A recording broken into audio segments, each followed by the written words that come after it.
The moon is the podcast dream. I mean, sorry. Yeah, The moon good. is That was good. the sun's podcast.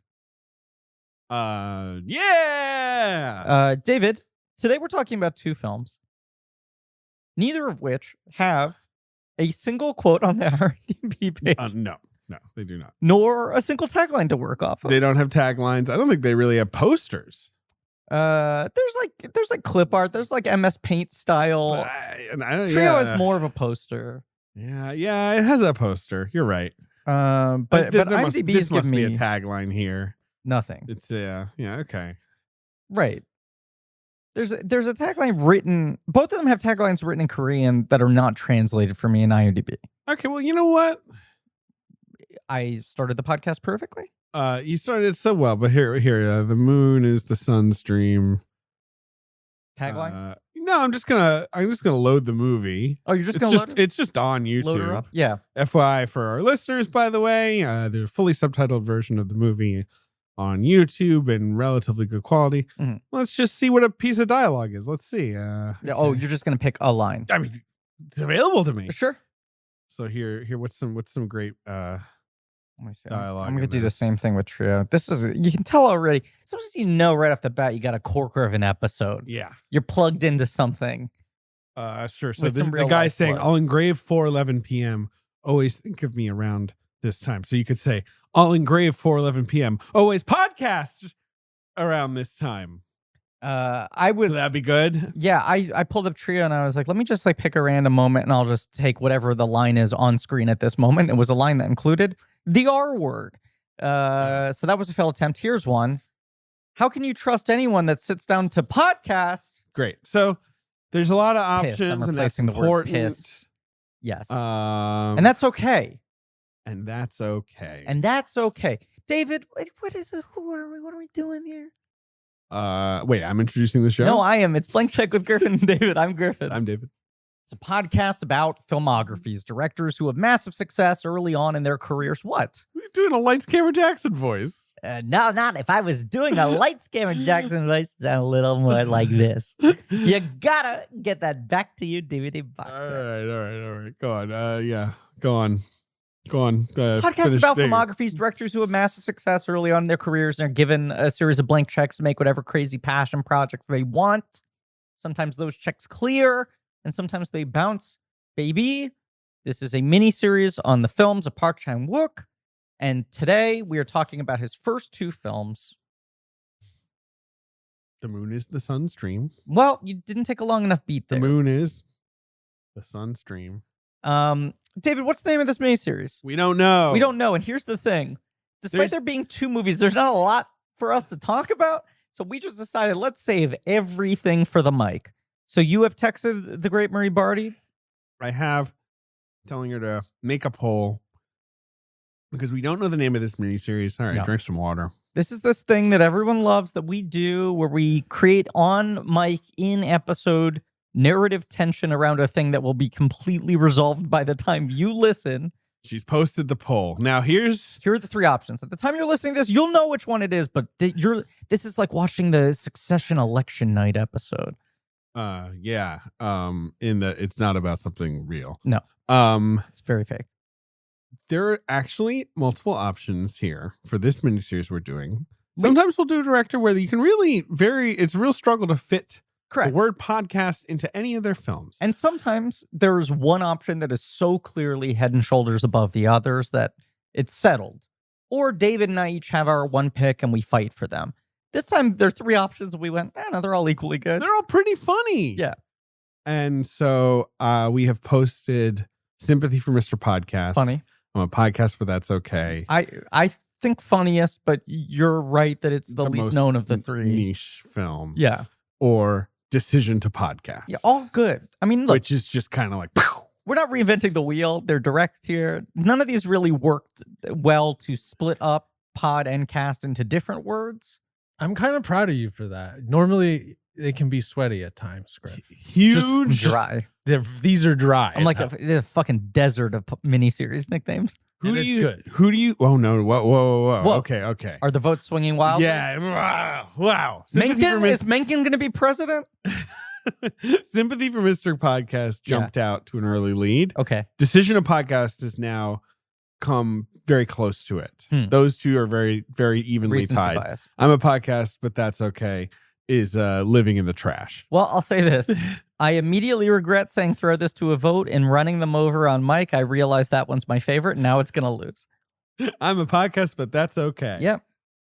That will be the one I say I wish had been the title for 10 God, episodes. that was so annoying. David, you love that bit. No, I don't David, like it you at always all. like it. You like it more every time we do it. Of course, Park Chan-Wook won our March Madness tournament, the World Cup.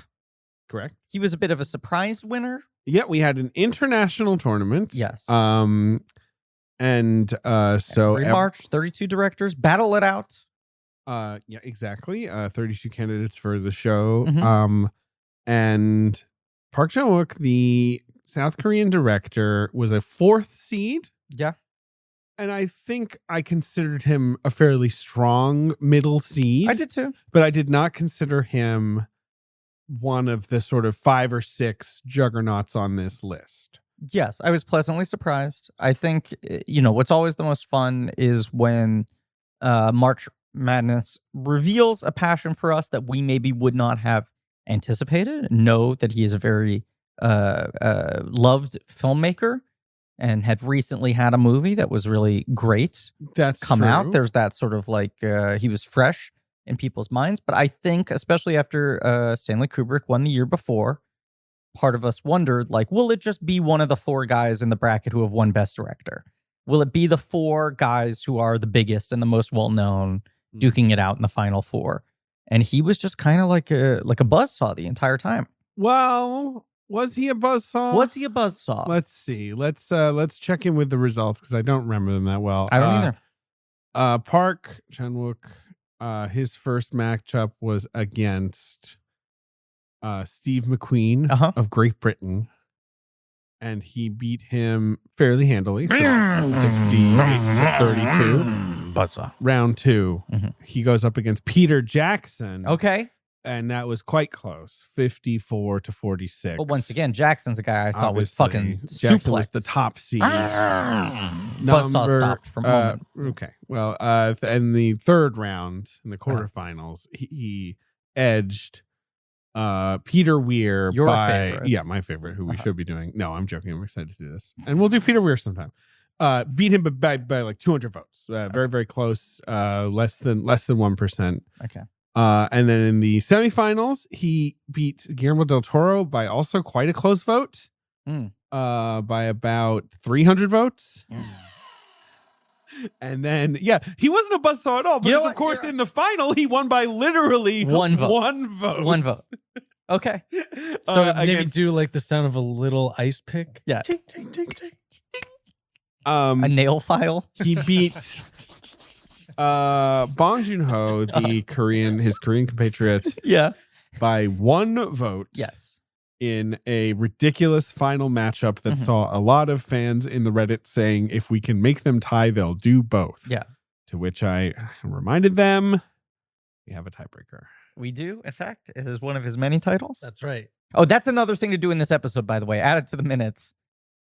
Visit the Ben nicknames. Okay. Great. Okay, we're just filling up anything we can use. To be clear, guys, we're very excited to talk about this director. Love him. Generally. Yes. And the movies he has coming up are all interesting. Like, literally, there's no filler. No, correct. Except from here right on here out. at the start, Right. which are these 2 movies, which Park Chan-Wook himself has actively disowned. I wish people hadn't seen them. Right. He wishes they did not exist and were not accessible to anyone in any way. Yes. And they are barely accessible. So that's here we are. I think what an exciting journey we have ahead of us. Did you know that Marie did a poll for who should sing the blank check World Cup theme song, and Hip Hop Sims beat Pip the Chipmunk and Lin-Manuel Miranda? That's actually incredibly rude. just some brand new news. It's actually to me. incredibly rude. Hip Hop Sims, I believe, the only one of that three that isn't the main exist. artist on a Walt Disney Records release. Also, doesn't exist. Doesn't exist. It does not perform songs. Last I checked, Andalasia, track 1, Disenchanted soundtrack, Pep the Chipmunk. So yeah, that was our March Madness. This is our March Madness winner. And that's all very exciting. Yeah. And let me just check the poll again. Should I check the poll again? Yeah, absolutely. Look, we've covered a menagerie of different types of first films. Looks like Sympathy for Mr. Podcast is going to take it. Well, I regret leaving it up to the people. Is that your least favorite of the three? It's not, but you know that thing where like you need to do the mental exercise where you're like, I can't make a decision, and then you like run the simulation in your head of like, what would actually make me upset if it turned out this way, or if I didn't do this, or whatever it is. I didn't go through that mental exercise, and now I've grown really attached to my podcast, but that's okay. And it's fine. It's gonna die. It's dead. It's dead, and also, again, like I might put my thumb on the scale. You'd have to put a big thumb on the scale. You'd have to put one of the thumbs from Spy Kids on the scale. What if I email Lynn and ask him to I don't think that would work. Endorse maybe him. Maybe he's got a lot of Twitter followers. He's got a lot of followers. Because it's so far behind. It's gonna need an insane bump. Yeah. You're gonna need Elon to hack the poll. So you better start tweeting about whatever, some dank memes for him. Yeah. You know, better start tweeting like I don't even want to make jokes about Elon Musk, who's a bad person. That's an arc. I spend this episode trying to become the kind of account that Elon would like. You buy Twitter Blue. Yeah. You know, start tweeting about the Babylon Bee. I don't know. Yeah. What does he do all day? Yeah, shit like that. I don't know. So we are talking Park Chan-Wook today on a podcast that's almost certainly called Sympathy for Mr. Podcast. Yes, it is. Now, first order of business, I say as we've already maybe tackled 5 orders of business. David, Ben walks into the studio today. I don't want to make a point of it. You were 5 minutes early, but that made you the third one to arrive. Yeah, you guys were already here. Because I'm starting a new era. Yeah, you really are. Early Griff. I literally support it. I would love that. That would early be great. Griff. I'm just saying early Griff, okay? Yeah. They call me Carl Chandler in the late 90s. Because I'm an early edition. I'm sure. Okay. Ben walks in. He walks up to me. He goes, "Do you notice anything different going on with me?" I go, "No." I mean, and he goes around this area and he gestures to his skull. Okay. Well, he's been sort of voguing now. Yeah, he is, but he's got a baseball hat. You come in, you say, "What's the goss? What's the goss?" And Ben goes, "I've had a really exciting life development, but I'm going to save it for the mic." Okay, what's your exciting life development? And once I noticed, I said, "Ben, I have a lot of questions, but I'm going to wait to ask all of them on mic." David? What? It's like an I Spy. It's like a Ben. Ben? Ben's got a little daddy earring. He's got a little stud earpiece. That's right. Cool guy stud. That's right, listeners. I am officially entering my bad boy era 2.0. Okay, now can we unpack this? Please. How, why, when? Saturday. Okay. Why? Claire's Accessories? Yes. Yes. I thankfully they played the video for me ahead of time to just make me feel comfortable. Okay, Saturday. It was called Studs. Wait, with a Z? No. Just regular bad. S. Too bad. Yep. Like Studs Turkle? Yes. Yeah, yes, cool. Exactly. Yeah. It was me and mostly really cool Gen Z women and folks. So I really felt a little bit like I stuck out as a 37-year-old man. Now, I must ask. That's okay. How premeditated was this? This was truly a bit. Oh, we don't have bits on this podcast. Yeah, and least of all from you. Steve Harvey, Family Feud act. You just hit a big whammy, Ben, on this show. Yeah, where I did the thing of like, I get my ear pierced, I don't care, I'll do it. And then wait, I'm sorry, who are you talking? Yeah. Also, do you say this like 15 minutes before you go and do it?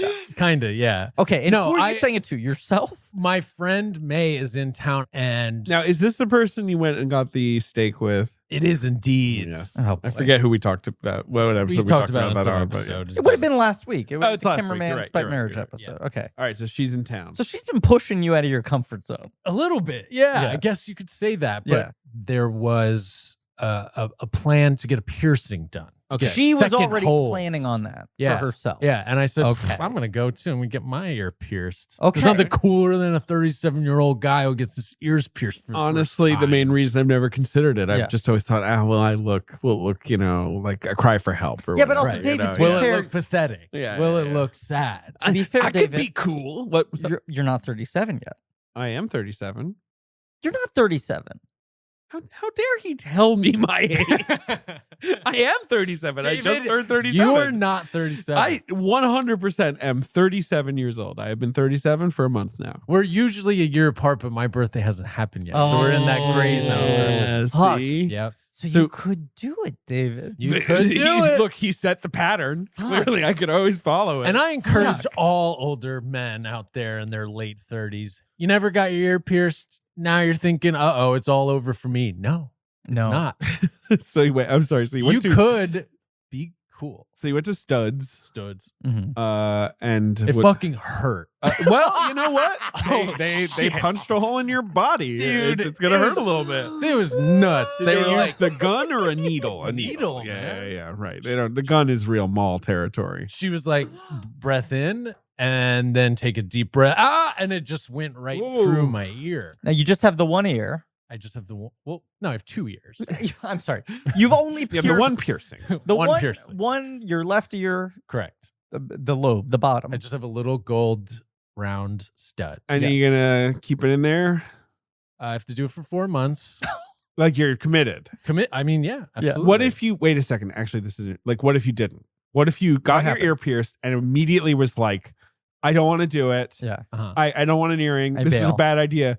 If you just left it alone, would it just kind of close up quickly? Like is that what would happen? I have no idea. Huh, I would assume interesting. so. I mean, Yeah. It would be funny to actually get your ear pierced and then have the crisis. You know what I mean? Immediately. Rather than Yeah. have the crisis on seeing the needle. You're like Right. afterwards, like, no, I don't like it. I don't like that I there's a hate hole this. in I me." hate this. I hate the hole. I'm anti-hole. Have you thought already? Do you have to keep this specific one in for the next 4 months, or can you? Okay, Yes. to And keep, then, to maintain. Yeah, well, to maintain the hole, and Right. not allow it to Yes, close to up and keep make the sure it's channel open. clean. Yes. but I'm Right. saying you And need to wait healed 4 months properly. before you can really explore if the fertile bit territory of what else can you put in there, right? That's correct. Okay, And I'm thinking next, I'm going to do a hoop. Sure. big ass hoop. Maybe Okay. a big ass hoop. Yeah. Maybe a I'm medium surprised you never hoop. did it before. Yeah. Honestly, you have a lot of tattoos. Mhm. Yeah, that's true. That's true. And I always kind of wanted to do it, and I just was scared. And Yeah. then I decided, you know what? At this point in my life, I am who I am. It's the only confounding part of this, in fact, is realizing, he didn't have his ears pierced already. Yeah. That's the surprising part is I guess, I not that I assumed or thought you had, but it would have made sense. For sure. I Yeah. had tons of friends who had piercings. Septum is maybe now I'm a piercing guy. Maybe I'll get the septum done too. Just be a guy in his late 30s walking around. Look, The I mean, nose ring. people can do what they want. Yeah. But I don't think you should do that. Okay. Okay. Today we're talking about 2 movies. And That are maybe we should deep just with. on the Twitter be very clear. Like our park series starts next week, Yeah. and this week is technically attached to it, but not really. Right. Oftentimes we'll do will like a palate cleanser. context on the Yeah. man himself. Look, here's we've covered some of these, The Loveless, Praying with Anger, I guess we combine with Wide Awake. There are other, they haven't quite figured out their thing yet movies that we've talked about on this show. But I watched these 2 films and I really was like, I have no idea what I'm going to say about these. And it's not that they're necessarily worse than other movies we've covered on the podcast. No. But I think I especially, think they're pretty bad. I think they're not great. They're bad. I kind of like Trio, although I wouldn't say it's good. I found it entertaining. I did not. No, Bold stance. Yeah. From you. no, not bold for me. No joy in your life, David? No? You found no happiness from Trio? There are 3 of them. Yeah, some movies only give you 1 character. This one gives you 3. Right, this film dares right give me at the 3 center. No, it felt whatever. We'll talk about it. But no, it held my attention for about 10-15 minutes, and then I was like immediately just like, nah, I'm losing track of why I should be invested in this. It's got vibes. Both of them got vibes. Yes, that is true. Let's dig into general Park sort of table setting context. Park Chan-Wook, who we are going to talk about, but also our first Korean director and first discussion of Korean cinema on this podcast, right? Obviously, we covered Ang Lee, who is from Taiwan. We covered Hayao Miyazaki, who's from Japan, but those are sort of, Ang Lee ends up in Hollywood fairly quickly. Sure. Miyazaki is kind of an industry and a genre to himself in a way. They're not quite the same. Like, this is like a guy who is very much part of like a wave of Korean cinema, right? Yes. We're talking about, there's a lot of context around that. Okay. Do you want to hear a very abbreviated history? This is from our dossier. Yes. JJ did a very good job. He did. Of knowing condensing... that the movies don't matter that much. Right. He did but I'm saying specifically just sort of like very clean table setting for like understanding the climate of Korean cinema that he enters into. Because you're dealing with a country that had less of a sense of its own cinematic identity for a long time than most. Korean cinema. First film shown in Korea as early as 1903. First film produced in Korea, not made until around 1919. Korea was occupied by Japan for much of the early 20th century. And so those movies were being made. I mean, obviously, this is also just the dawn of cinema in general, right? Obviously, so those movies are being made like under Japanese rule. Japan, basically from 1910 to like the end of the Second World War, and so lots of heavy censorship in that early time.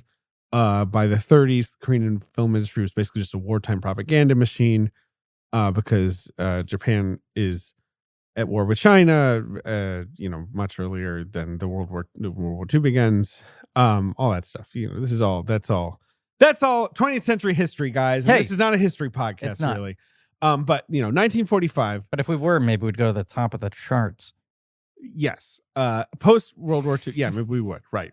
David and Griffin's history pod. Yeah, that'll be good. And the artwork is us looking like kind of shocked and stroking our chins.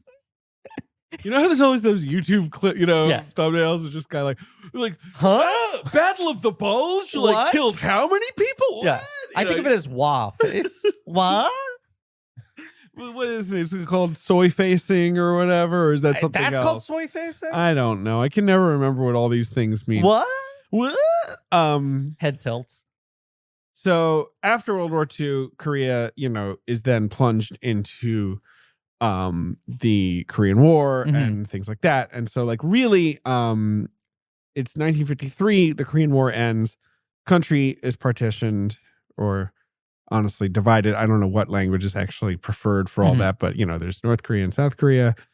And that is when the cinematic golden age of Korean cinema, the first sort of golden age of Korean cinema begins in the late 50s. A lot of melodramas, a lot of action films.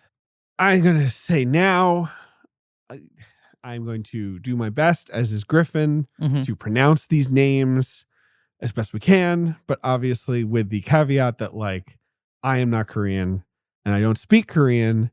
And so I'm going to be Romanizing the names a little bit, like probably just, as a matter of just, that's how I speak. I am also not Korean. And on top of that, I don't speak English well. I've been keeping track. You're not great with the pronunciations anyway. I believe I've said piercing wrong 5 times in this episode. How did you say it? Piercing? What, are you? I roll back are you a little baby? I don't know. I don't say words right. Yes, you don't, and that's fine. So Kang Dae-jin made a film called The Coachman. Okay, that's an early classic. I've actually seen that film. It won. It won a prize at the Berlin Film Festival. Like that was sort of an early breakthrough, internationally for the industry. some other, Lee Man-hee, Kim Ki-young, who I think is a big influence on Park. There's some of these early names. I have not seen much early Korean filmmaking, but I have seen Kim Ki-young's The Housemaid. Have you seen The Housemaid? I have Griffin? not. That I feel like is fairly well known. Mm-hmm. And it got somewhat revived. It's a huge influence on Park, but it's also a huge influence on Bong Joon-ho, and it's an obvious influence on Parasite. And it's sort of this like classic Hitchcockian thriller of like, an upper middle class family takes this new housemaid in, and she's this sort of femme fatale, and all kinds of drama ensues. It's been remade a couple times. Woman of Fire. He remade his own movie in the 70s. It's called Woman of Fire. We're going to talk about that in a second. But if people want to check that one out, I feel like that one is probably pretty available. It's probably on Criterion or something like that. That one has become quite celebrated and has been restored and all that. I do think it's interesting though that you're dealing with a country that hasn't had the chance to really form its own cinematic identity until the 50s. Till the 50s, and at which point there have been several different generations, iterations of other cinema you could be watching in each country. And Japanese cinema is largely being blocked out because of the political history. But outside of that, this is a culture that's much more tied into movies being exported from other countries than their own. I don't know to what extent at this time, right, you could see foreign films and all that. The other thing that happens is in 1961, Korea is taken over by a military government, and is under military, dictatorship until 1972. And so that brings back like intense censorship. Yes. Most, histories of South Korean cinema call the 70s, 60s, 70s like very low point, sort of late 60s, early 70s. And Park Chan-Wook, who was born in 1963, says that like he grew up watching other countries' movies on TV or whatever. Like, he was not steeped in Korean cinema as a young boy. He was into classic like Hollywood stars. He unsurprisingly watched a lot of Hitchcock, which sounds like it was his mother's favorite. Right. Well, look, it's going to come up on this show a lot. Park Chan-Wook really likes Alfred Hitchcock. Yes. That is going to be a big deal on this show going forward. Big Al. It's his hugest influence. He is an intense scholar of Hitchcock. And I know people who have interviewed him. And if you basically just say like Alfred Hitchcock to him, he will give you a 2-hour answer, before you can ask another question. Like he's very, very steeped in Hitchcock. But okay.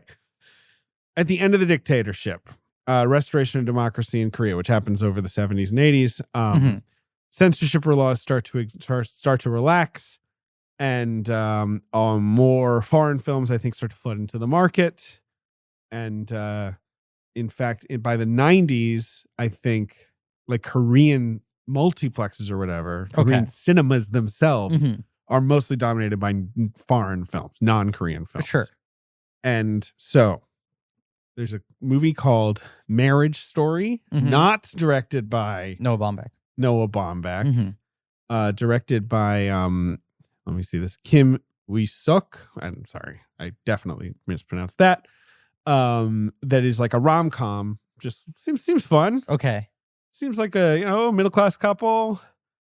They get married, then they break up, then they get back together again. Don't know much else, but it was the biggest hit of the early 90s in Korea. And that is credited for kind of rejuvenating the industry to some extent. Companies like Samsung start to fund movies, give movies bigger budgets. Right. That's the big thing, is that the second they're sort of like homegrown hits, you have these major companies that the Korean exist. revival has happened. Like it's an industrial, explosion is happening in the country. There's money. They see the future. They want a piece of it. Suddenly a bunch of money is flooded into the idea of a film industry. And like, I am not an expert on Korean culture in any way, but I do feel like Korean culture is so massively important right now in all of Asia. It's very important around the world. There's, music, movies, like it has become a country that has a gigantic sort of footprint everywhere. Cultural influence. And this is probably all starting in the early 90s. Yes. God. Take a breath. Jeez. It's a little, just, doing my best. All right. Okay. It's shocking. I have an earring now. Take a breath. This is true. If we're feeling on edge today, it's because you guys have to understand our entire sense of the world we live in has altered so radically. Ding dong. What? David, don't give me that look. It's not my fault someone rang the doorbell. David! Creek. Do it with a little enthusiasm. No. Creek. Who are you? I'm Hungry Jack. What the hell is going on? We have a lot of work to do, Griffin. Well, take it up with him, not me. Jack, what are you doing Hungry here? Jack. I'm hungry. All right. Oh, okay. So your name's Jack and you're hungry? Do you have anything to do with the branding of Burger King in Australia? They stole my name. Also, you're getting my game wrong. Your game wrong? Oh, what's your game? Sorry. You said I'm Hungry Jack, and I'm hungry. I said your name is Jack and you're hungry. I'm not. You're not hungry? I'm hangry. Oh, you're hangry. Oh, I know that feeling. You know, it happens. Your tummy's rumbling. You know what happens when I get hangry? What? I do an anti-Hulk. Okay. So you Get really small and I'm drained of color in the Oh, face. so usually I get pallid and I small. can't believe I'm investigating your bit. So you get small, like, so currently. Normal sized. Okay. Pretty average looking man. But as I'm getting hangrier, you might notice the blood draining from Oh, my yeah, face. he's getting smaller, He's getting David. smaller. My God, before my very eyes. Look, Maybe instead of investigating my internal logic, you should offer a solution to my problems. we all know that 11 a.m. feeling that you're talking about. It's 11:05. It's after breakfast. It's not quite lunch. You've been eating healthy. You're trying not to nom down on a donut, but you're so famished. You need to try nuts.com. What? It's your one-stop shop for freshly roasted nuts, dried fruit, sweets, pantry staples like specialty flours, and more. Their wide selection means there's something for everyone at nuts.com. I bet they don't even sell unpopped popcorn. I think they do. They sell all kinds of stuff at nuts.com. They sell cars for all I know. They're Throw selling it air into my conditioners. mouth, No, David. No, they don't sell say those that. things. Don't say that. They don't sell those David, things, but I'm they do getting sell so lots of stuff. tiny. Throw it into my mouth before I disappear. Here's I'm going to throw some Chex Mix in your mouth right now. Munch. I'm going to throw some Rainbow Circus peanuts in your mouth right now. Bite. I'm going to throw a custom gift tray in your mouth. Shoo. Look, Oh, I I'm shouldn't have eaten the joking tray. about the air conditioners, but it's just one of those things where you go to nuts.com and you're like, sure, I'm sure you've got peanuts and hazelnuts and cashews. Yes. And they're like, no, that's yeah, the feeling we've I got had. all Yeah. the nuts, but we've also got dried fruits. Look. We got these trail mixes. Oh, We got all yummy. this candy. We got all kinds of interesting stuff. Make me taller. And if you want gluten-free stuff, if you want organic choices, if you want diet-friendly products, they've got it all. I honestly want to stock up. I'm now looking at nuts.com. I mean, I've gotten all kinds of stuff from them. They sent me a box. It did me right. I'm hooked. Oh, look who it is. Griffin Newman. I've been here the whole time. Why are you talking like you had a whole thing going on with Hungry Jack? It's part of like the rule of comedy. No one to step back and cede the stage to someone else. No. What about me? Ask me more questions no, about my life. No, not interested. No. Let's. Yeah, I My like father was a plumber. Nope. I like their dried mangoes. My mother a was a lot. Vanderbilt. I like their dried apricots. Apricots? How do we say that? They have Our a wide parents- selection of corn nuts. He disapproved of my father. I want to try some bourbon pecans. He was hungry too. All right, you know what? We need to get you out of here. So I'm going to tell you that quality is top priority at nuts.com. They Of roast their course. nuts and pop their corn the same way it ships, so you can get it to you fresh. Yeah. Since 1929, they've been doing it the old-fashioned way. One taste and you'll know the difference. Right now, nuts.com is offering new customers a free gift with purchase and free shipping on orders of $29 or more at nuts.com/check. So go check out all the delicious options at nuts.com/check. You'll receive a free gift and free shipping when you spend $29 or more. That's nuts.com/check. I dropped out of medical school. Get out of here. My coworker Maya and I were talking about getting tattoos, which I talk about all the time. I'm always like, I want a tattoo. You have no tattoos. I don't have any. And and she was like, David, and I was like, but I never know when I would get, you know, the old refrain. Right. And she's like, no, David, I don't have one either. We just have to go get any tattoo. You just have to go get something. This is the Ben approach. Ben's pointing. Yes. Yeah. Yeah. You know, like fucking put something on your ankle or your upper arm or whatever. Sure. The first tattoo I got, a skull. Well, I do like skulls. Can't go wrong. I mean, the problem is, what do you have that you're never gonna regret? Right? In my life? Yeah. I don't know. You're saying, like, your friend Maya, her approach is like, just get something. Yeah, she's like, you just for the gotta sake get of getting something. something, not put importance on it. Yeah. Yeah. I'm Because she's like, if you put importance on it, then you will probably think it's stupid later. Right, I was 15. I would have gotten a fucking full chest tattoo that says John Lasseter creates a comfortable workplace environment. Like, anything I thought. And you tried. I tried. And tattoo artists were like, you're too young for this, and your parents won't approve it. Right. And honestly, I think it's a really weird thing to put on your body. Picture of him giving a thumbs up, holding a Memento bottle of style, wine. like in case you get short-term memory loss, Yeah. you can at least look in the mirror and be like, well, John Lasseter does create a comfortable work environment. Everyone nothing else.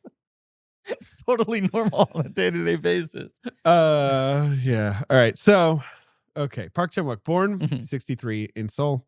Sort of in a comfortable middle-class family. His dad was a university professor of architecture who specialized in color. Sure. Park thinks that is very important to him. Like he says, you can see how color matters in my movies. I think it's, you know, blah, blah, blah. His mom You taught... think it's blah, blah, blah, blah. Yeah, you know, you got it. Mom taught political science and was a poet. Devoutly Catholic family. Park himself identifies as an atheist, but he was raised Catholic. And I would say you have that sense of sort of like judgment and sin and like, you know, can we... Atonement. Yeah, all that stuff. All that Catholic stuff. Redemption. Yeah. That's in there. His adolescence and his college years, he said, you know, you're living in a totalitarian nation. An individual's life is intertwined with a sense of guilt that comes from violence and being unable to resist, you know, what's happening, you know, because the dictatorship's in control. Violence is pain. And when people use violence, they destroy themselves from the inside. Violence is a power that moves the world. It's not desirable, but it is important. Art and mass media, they don't really cover violence, not action movie pretend violence, but violence itself. So I wanted to show how violence makes people behave in a certain way, how it hurts people. That's Park thinking about his sort of thematic obsessions. Sure. But also he's growing up in this family with visual sensibilities. His dad's an architect. His brother apparently is a painter. He would go to art galleries with his dad all the time. He wanted to be a painter, and then he very quickly realized, I'm nowhere near as good as my brother. He had a comparison point right next to him. So what did he decide? He said, I'll be an art critic maybe. Can't do criticize. Yes. So movies also very important. In the household, they would watch movies together. They didn't really go see movies in theaters, but there was also less of a culture that it was what was playing on strict curfew. You TV. could barely go out at all, I think. Yes. Yeah. So they'd watch lots of old French films, classic Hollywood movies, Rebecca, North by Northwest. Yeah. Speaking of Hitchcock. But he said, like, because Japanese media was being blocked, he was totally closed off to Kurosawa and Ozu and all these filmmakers until he got older. And he's like, I do think my life would have been very different if I had been exposed to those guys at an early age. Yeah, versus being exposed to Hollywood. Like right, this mishmash of... Robert Aldrich. Yes. The Towering Inferno, you know, fucking Kiss Me Deadly, you know, Longest Yard. A lot of B movies, a lot of noir films, really a lot of golden Aldrich. age Hollywood stuff. But then he had, there's the teacher he credits as being the one who, he came into school and he was like less of a movie fanatic kid and more was sort of just like obsessed with stars and was ranting to his teacher. This is it. This is I know. I'll get to it. I'm going down. Well, then you know what? Yeah, you know jump what? ahead. I'm sorry. He's got a fucking earring. I don't even know. My bearings are all. All right. Listen. It's a little stud. You barely notice it at first, but it makes a big difference. Bad Boy Era 2.0. So he sees Woman of Fire, which is the remake of The Housemaid, also made by Kim Ki-young. Says that's a huge influence on him. Okay. That film, Griffin, features the film debut of Yoon Yoo-jung, the lady who won from the Oscar from Minari. Yeah. Just an interesting little factoid for you there. Yes. He says that movie kind of changed his life. He says the original Housemaid gives him shocks even when he sees it now. He thinks that guy is sort of a huge whatever. I gotta watch Bedrock it. of Korean cinema. Yeah. It's good shit. As you say, couldn't really see Japanese films. Maybe if you wanted to confirm, it is available on the Criterion channel. There you Okay. go. Is it part of the that Scorsese box? Is that what it is? One of the World Cinema, but no, I think they just restored it. It's a fairly major work. Maybe I don't know. It just is looking like it's part of their regular collection. Okay. Go on, David. As you said, he wants. Oh shit! No, he's right. Sorry, Dave. guys. Right. Guys. Okay. All right. I was right. All right. He's thinking of becoming an art critic. He's studying philosophy. Yeah, Studying philosophy. Third time's the at charm. Sogang University in Seoul. Wants to be an art critic. The art university had few classes on aesthetics. Okay. So instead, he starts hanging out with the Cine Club he founds, alternately referred to as the Film Gang. That's where he sees Vertigo, an Alfred Hitchcock film you might have heard of with a little guy called Jimmy Stewart. And he's seen that? He's seen it. That's the thing. It's not reflected in his work at all. No. And he saw this movie, and according to him, that was the one. That's the Thunderbolt movie that makes him want to be a filmmaker. Have you seen Vertigo? Have I? Yes. Yeah, you seen that one? Yeah. Pretty good. Pretty good. Have you seen Vertigo, Ben? I've seen it and I've had it. Me too. Sucks. I hear you. He sees Vertigo and he says, whatever it takes, I have to be a film director after seeing Vertigo. The scene where the man is driving through the streets of San Francisco following the woman, it really felt like being sucked into a daydream.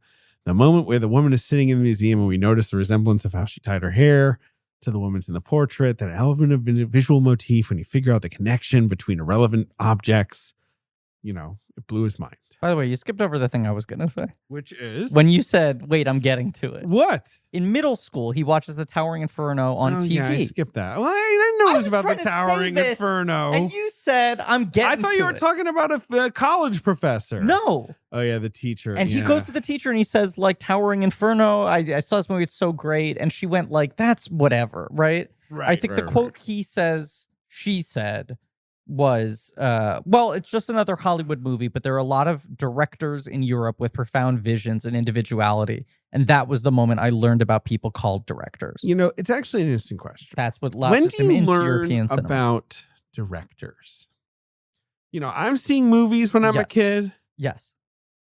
Aladdin, for example. That guy, he has a friend called the Genie and Abu. We love it. We've seen it covered. But I'm not like walking out of there being like, Musker and Clements really knocked that out. Like when as a kid am I learning about directors? Well, yeah, look, I've talked about in this show that Tim Burton was really my training wheels director, where I'm like, I understand there's a person behind all of these and he looks like a cartoon character.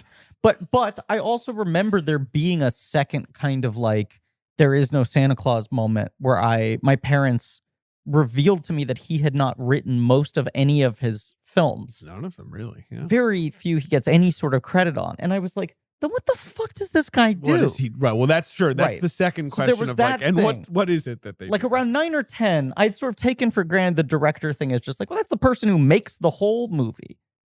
But I thought a lot of it was mostly, you see like your impressions of directors on cartoon shows where someone sits in a chair and they have a megaphone. But I was like, if they're not writing the thing, then what is that job? I guess it must have, now I'm thinking, it must have been like Lucas and Spielberg and all that. I guess those are the first directors you're hearing about when you're a little kid. Anyway, interesting to think about. Anyway, I wasn't like him. I didn't see The Towering Inferno and go A+ and have someone go like, that's a C-. What you need is directors. Well, look, it sounds like a bit of a snob, but it does. No. It's very interesting. It's very, I to support have that thing where you're like, because he's growing up in a culture where there is not a lot of film culture, and you're seeing big American movies, and they just feel like so exciting. This must be the biggest thing, the best thing you can do with this medium. She opens up this idea. I just think her even saying like there are people with visions and passions and individuality. He's like, oh, you can like say things. But he doesn't even connect the dots until he sees Vertigo. There we go. And do you know what else happens when he sees Vertigo, Griffin? He falls down a flight of stairs. That would suck for him, and that might have injured him. No.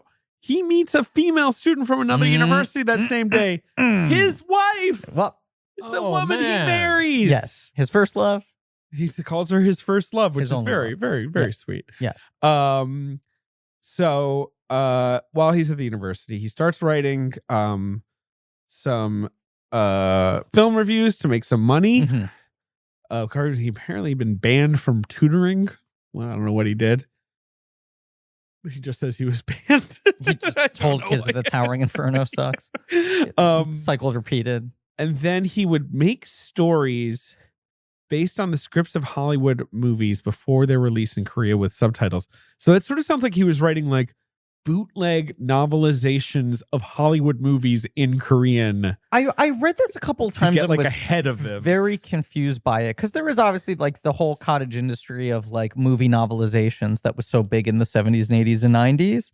But it sounds like this was not quite that. But I mean, I want to read. Look, I can't read Korean, so I'm probably never going to experience this joy. But to think that, as he says, he wrote a Korean sort of story version of the film Stakeout with Richard Dreyfuss and Emilio Estevez. Is that right? Is Estevez in that? Yeah. And then he like sees them based on the script alone. Yes. And then he sees the movie later and he's like, oh, wow, this is like nothing like when I wrote it. Like, I want to read his... When there were like Hollywood novelizations, even if they weren't getting to see the final film, they were working hand in hand. They knew, those are usually, it's like, you're like, oh, it's like 80% of the movie. And then there's some extra stuff that's kind of weird or whatever. Right. Stuff that got left on the cutting room floor was early part of development or whatever. This sounds like he was largely engaging in speculative fiction, writing like guidebooks that would summarize movies before they came out to get people excited about them. But he hadn't seen the films. No, he just read scripts, and he says in his way he considers this a training ground for making films, which I could sort of see. Sure, he has to like read a script and kind of transmute it. There's no film schools in Korea in 1980, he says. So instead he's basically just like studying quote unquote art, I think, in general. And this is during a time of national turmoil. The whole pro-democracy movement, there's lots and lots of revolution happening.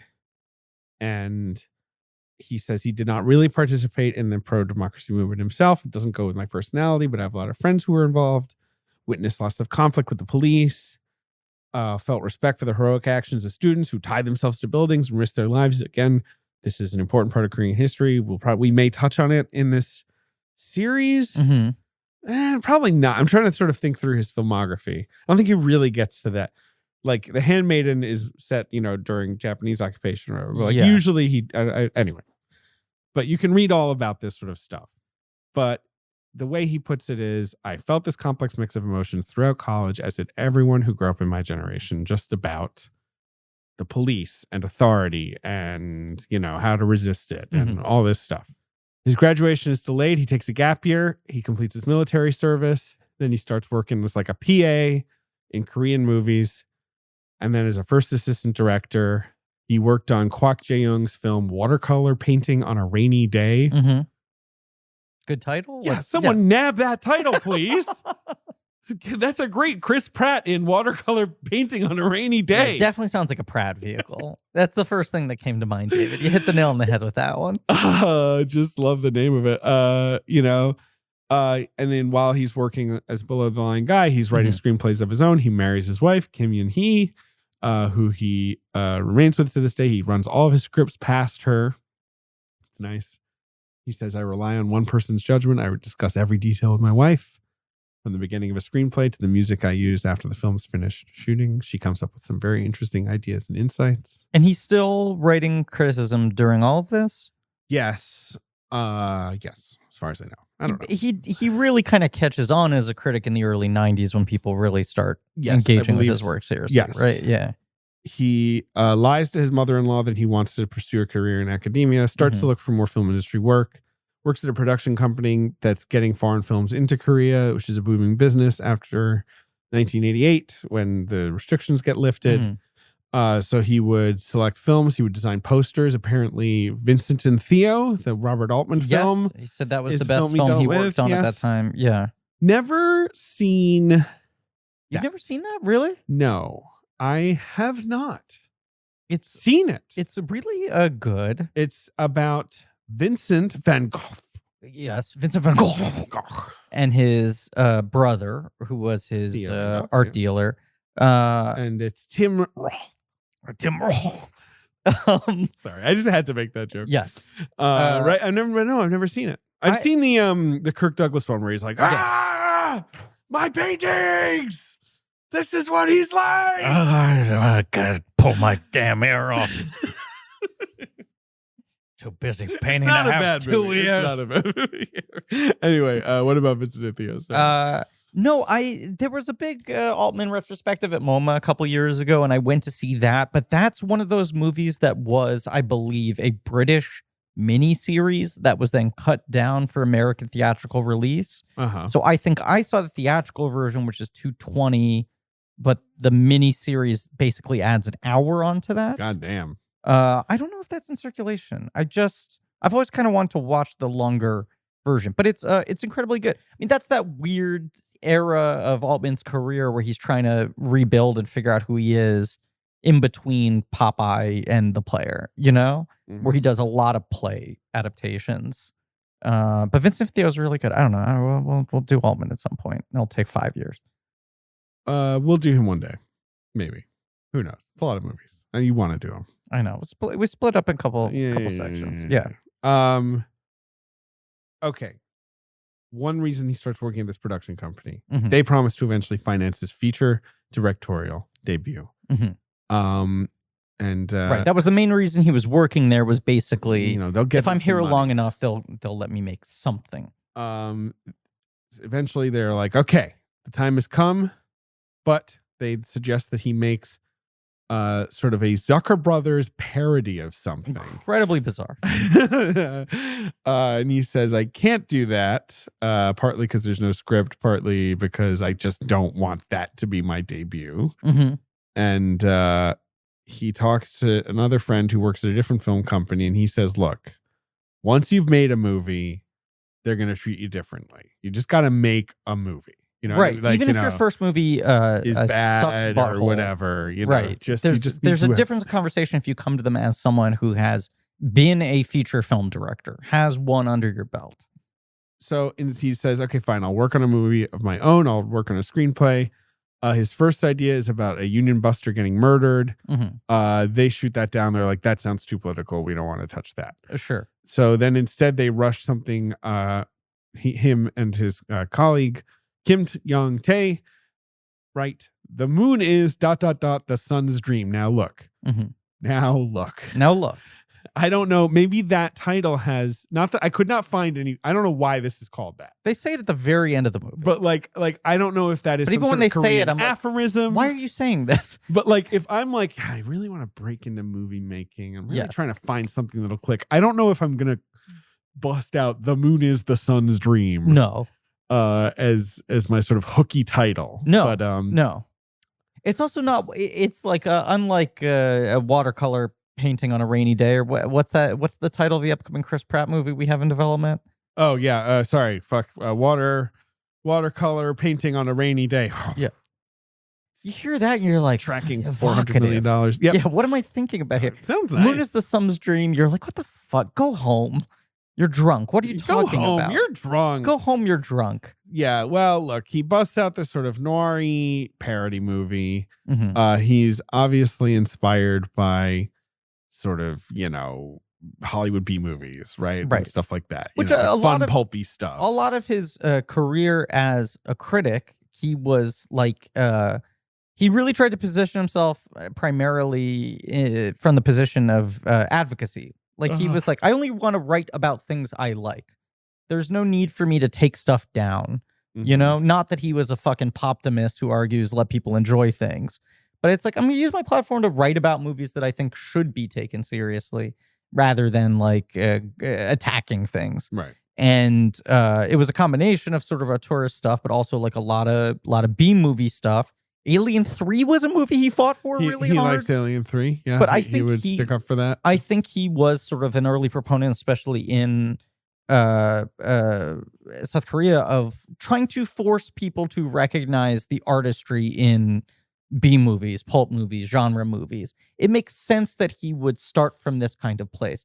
What is surprising about this movie is sort of the combination of it is like so broad and self-serious at the same time. Right. You know? Yes, I do know. Like it sort of has like pretension without having depth. You hear about where he was coming from when he made this movie, and it would make more sense if it was just like a really trashy noir film. Right. No, but this movie is too like experimental and up its own ass. Yeah. To actually be fun. Yes. If that makes sense. Yes. It would be it's much not better fun if and it it's was not just like profound. You know, fucking it's 2 guns and a girl and a bag of money or whatever. Right. You know, like There's just the like really a very simple version of this. Whereas like I kept on finding this movie so confusing. Yes. And then when I sort of made sense of it, I was like, oh, the plot is actually very straightforward. It's just the movie is poorly constructed. Well, let me tell you Park Chan-Wook's take there, which is he says, my position was that I had to write a new script in a short period of time, and I decided to shoot this conventional story in an experimental style. I had a childish attitude that I would put out a new kind of movie, the likes of which had never been seen in previous Korean films, and I had the idea of trying to twist the structure and conventions of genre film, but I wasn't satisfied with the result. So he's kind of like, yeah, sure, it seems simple, but I'll fuck it up. Right. You know, by doing all this cool, interesting, like storytelling stuff. And it says like, no, you just made your movie unwatchable. Basically, and we're not all Tarantino. I know Tarantino is a contemporary of his, essentially, but still, like, you know, it's hard to pull all that shit off. There's not like a clear rhyme or reason to the way he fucks up too. It's just like trying a bunch of shit. Yeah. I mean, that's the prism through which this movie is kind of interesting, and Trio I think has different shit going on, but just, you know, a lot of like, especially for someone who has been writing about film, who has been thinking about film from a pretty academic perspective. Yeah. The difference between the way you think about movies and interpret them versus the actual act of making one on the ground, let alone turning your ideas into something that is understandable to audiences. This movie is him just throwing a lot of shit at the wall. It doesn't have I don't know, even the clarity or the excitement of someone experimenting and just having fun. Right. You know, it feels a little too self-serious to be even interesting as like a demo reel. Yeah. If that makes sense. Do you know what I'm saying? But it's got flair. It's got like some flair. Got some flair. I don't know if this is like a horribly reductive. The thing, I was like, what is this reminding me of? And so much of the time it was like the weird narrative videos that will sometimes play behind karaoke tracks. Sure. You know what I'm talking about? Where you're like, someone like filmed this and there's like some story here. There's like zooms and handheld shots and there's people in darkness. And this is not a music video cool for outfits. this song. This was made specifically for karaoke I'm systems. not a karaoke guy. I'm a big karaoke guy. Yeah, I know you are. But the other part of it is like the way this movie uses songs in montages felt very much like that. It does feel like a series of melodramatic music videos. You know what karaoke means, though? What? In Japanese? What? Empty orchestra. And now that's a name for a movie. It's a cool name. Yeah. David? Yeah. There's nothing quite like seeing a waiter balance 5 trays of sizzling fajitas on one arm. We all know that's the gold standard of human accomplishment, right? Okay. You're looking at me quizzically, but it is in fact one of the suggested. Oh, I found it. Yeah. You know, I used to do that because I was a cater waiter. Yeah. And they taught me, you know, how to like, you would hold the plates and you could kind of turn them as, you know, like you'd use, have you done it where you like kind of you slip the plates under each other and then they're like this like unbreakable wing of plates on your arm. I could hold 12, I think. Well, David. Because you could do 2 arms. Someone would just load them onto you. It was crazy being a cater waiter. Anyway, yes. Our sponsor today clearly thinks that's one of the most impressive things a human being can do. No, it is. It's very impressive. Because they included that as a prompt on their copy saying that it's much like seeing a great doctor who's able to identify your illnesses. No, it is. Look, it's good to know that you're in good hands. Of course. And when you see a waiter balancing on all those sizzling plates. Yeah. Or you just see a doctor you feel comfortable with yes. and you feel heard and at ease. Yes. That's a really good feeling. I never feel more comfortable and confident than I do when I'm at a doctor who I feel like really sees me, hears me, knows their stuff, or when I hear a sizzling fajita platter. I do love good sizzle. Yeah. I like a sizzle. I love the theater. You love the theater? The theater of the meal. Yeah. They should bring do it that out on- to you. It's sizzling. They It's should do smoking. that on Everyone Broadway. in the restaurant is like, who did that? Who Yes. ordered that? In the same way- Broadway show just about a sizzling plate. Yeah, absolutely. In the same way, I love the theater of a doctor saying, so I've looked at your charts and I've identified the issue. That's great. You just feel so good when someone has answers for you. Yes. So, well, look, on ZocDoc, Yeah. finding the doctor that's right for you is seamless. It can be a very difficult, off-putting process to find the right doctor. Quality care you need is just a few taps away Mhm. in the ZocDoc app. Yep. Okay? There's no more doctor roulette. Nope. No scouring the internet for questionable reviews. With ZocDoc, you have a trusted guide to connect you to your favorite doctor you haven't met yet. And Now, the people who take your insurance, you're not going to go down some rabbit hole with the wrong doctor who can't actually cover you. millions of people use ZocDoc's free app to Mhm. find and book a doctor in the neighborhood who is patient reviewed and Mhm. fits their needs and schedule just right. So go to ZocDoc.com/check and download the ZocDoc app for free. Then find and book a top-rated doctor today. Many are available within 24 hours. That's ZocDoc.com/check, ZocDoc.com/check. So yeah, all right. So anything else to see about this movie? So he well, according to Park, it's really fortunate that not many of you have seen my first film, for you and for me. Yeah. I made it when I was in my 20s and I had blind ambition to make a film. So that's how I got to make that film. And it's very low budget and sentimental, and it's very ... awful. Yeah. What's the basic plot of this movie? Okay. There's a gangster. Yes. Woo-hoon, who is played by Lee Sung-chul, who is like a huge Korean singer. This was the big thing. He was a huge Korean like pop star, and then he got busted for marijuana. What? They found wacky tobacco on him, Smoking that jazz cigarette. and the government tisk scolded him, banned him from television.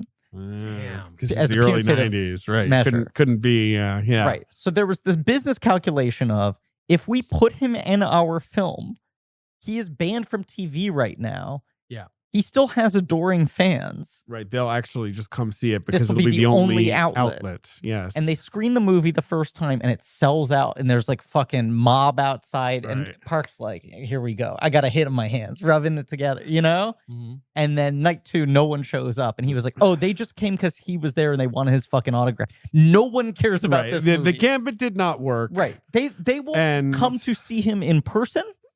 look, I don't even think he's good or bad in this movie, but Park seems to think he was bad because he's not an actor. Took a lot of credit for, or not credit. He took a lot of responsibility for, I did not know how to work with actors at that point. He does talk about that both these movies. I treated them like cattle. He was Yes, sort of so right. obsessed with the Hitchcock thing and the way that Hitchcock talked about actors as props and set dressing. Right. And just like, you're not a human being.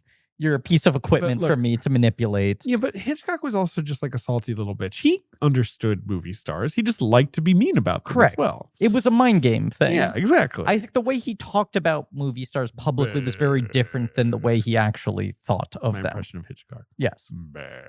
Yeah. Um, It's like all that shit you read about John Ford, where you're like, why was he such an asshole? And everyone was like, he was the most sensitive man in the world. right. And it was all this like defensive, like armor Right, it's a against front. a horrible industry that he knew like preyed on insecurity. But there's a gangster. Yeah. He's in Busan, which the Uh-huh. film is set in Busan, which is the sort of Korea's second city Mhm. after Seoul, a very big city. And then he has a half brother Mhm. who's a photographer and is a bit of a, nebbish. I would Sure, say. Sure. Yeah. Sort of a glasses guy. Don't you hate that? And Mahoon is caught having an affair Mhm. with his boss's mistress. Yes. And so they run off with some money, and then they're caught, and she is sold into prostitution, Yes. And I scarred. believe, and scarred. Right. And then he later, a year later or something, finds a photo of her Uh-huh. that his brother took and tries to rescue her. And they get, they're on the run from the mob, right? Like that is sort of the plot of the movie. You wouldn't really pick that up from watching this movie, in my opinion. No, it's sort of like, you're right, a couple different men who are all in love with the same woman who is scarred by the photographer is a part of all of this, right? But he mostly just kind of like but it's The way also you just recounted it's is not out the of order exactly. And so like it begins with her getting scarred. There's and this odd there's element this of scene everyone, where she's getting her photo taken, right? And all that. Like everyone in the reality of the movie kind of acts like she is unrecognizable, but for the scar, right? Like if you don't notice her scar, she looks like anyone in the world. She's like Olivia Cook in Ready Player One, right? She's the birthmark. But it's like when her hair is down, people are like, "Who is this?" And then they see the scar and they're like, "My God!" Right. That's sort of how they are able to re-identify her. Because the photographer brother takes the pictures of her, and the mistake is that the scar is showing. Yes. And that sort of puts her back. It gets very convoluted. Yeah. And really hard to follow. Yeah. There's a part where they watch a Charlie Chaplin movie. That part's fun. Part's kind of fun. Yeah. I mean, this is a little bit of the Fast X problem, right? You're like, what's the best scene in this movie? Honestly, did not think you were going to compare this film to Fast X. What's the best scene? You mean the best scenes in Fast X are where they're showing you clips from Fast 5? Yeah. The opening of Fast X is like 6 minutes from Fast 5, and you're like, this fucking rips. And then when it cuts to the actual movie itself, you're like, well, now this feels twice as bad. The best part of The Moon is the Sun's Dream is just watching like 6 minutes of Charlie Chaplin in the middle. I don't know. I was taking a lot of notes with some of these fits. Okay. People look pretty good in this movie. Oh my God. Everyone looks great. Yeah. The leather jacket in particular. Sure. Any other fits? I mean, this is if you have the photographer has also got his own sort of more fancy looks. Sure. Long trench coat, sort of cuts of the time, boxier, sort of straight leg, but everyone looks great. It's just the gangsters look great. You know, this film is frustrating to watch because he becomes so good at this later. Like, Decision to Leave is a movie that is aggressively confusing, but is able to hold your attention while knowing that it's not showing its full hand to you, right? Sure. I don't find Decision to Leave that confusing. It's a jumbled movie. It's meant to disorient. We'll talk about it on... That's not true. We're never talking about that movie on this podcast. Keep looking, David. September 3rd. Okay, there we go. Sorry. As you say, they did have this gambit of maybe we'll get this pop stars fans to show up. They didn't really. Didn't give a shit. This legend goes, this is hard to verify, JJ says, because he does not read Korean. Mm-hmm. The film's release was so unsuccessful that no one reviewed it. So Park himself wrote a review in a university newspaper under a pseudonym. Slammed it. He probably, he does not say whether he was positive. I don't think he was. Yeah. So whatever. Let's leave The Moon is the Sun's Dream. Okay. Now, right? How long have we been going? An hour. Perfect. Moon is the Sun's Dream fails. Park's got to make money for his family. He has a kid, a daughter in 1994. He's not going to make movies, it seems. Doesn't seem like that's going to work out for him. So this is when he starts writing more film criticism. And I think this is when he really catches on. Sure. Yeah, when he I think, well, let's see. He's writing reviews for magazines, of course. He has a book called The Discreet Charm of Film Watching, which is a pretty cute title for a I book. like it. Yeah. Which became a bestseller in Korea. Mm-hmm. He would talk about Hitchcock and Nicholas Ray, but also like Sam Raimi or Alien 3. He loves the Sam Peckinpah film Bring Me the Head of Alfredo Garcia. He's writing seriously, but not exactly academically. Right. I think it was a little more approachable, positively. Yes. Like, I don't think, this isn't Pauline Kael where she's like Sound of Music, more like the sound of a flushing toilet. Yeah. That was maybe the most brutal thing she ever wrote. Not exhaustive, not covering everything, covering what he likes or what he thinks is interesting or worth analysis. There's that shift in his status where the first movie, he is such a marginal figure. By the time Trio comes out, not to jump ahead, people are like, oh, this is the movie from that guy. It's the critic guy. Right.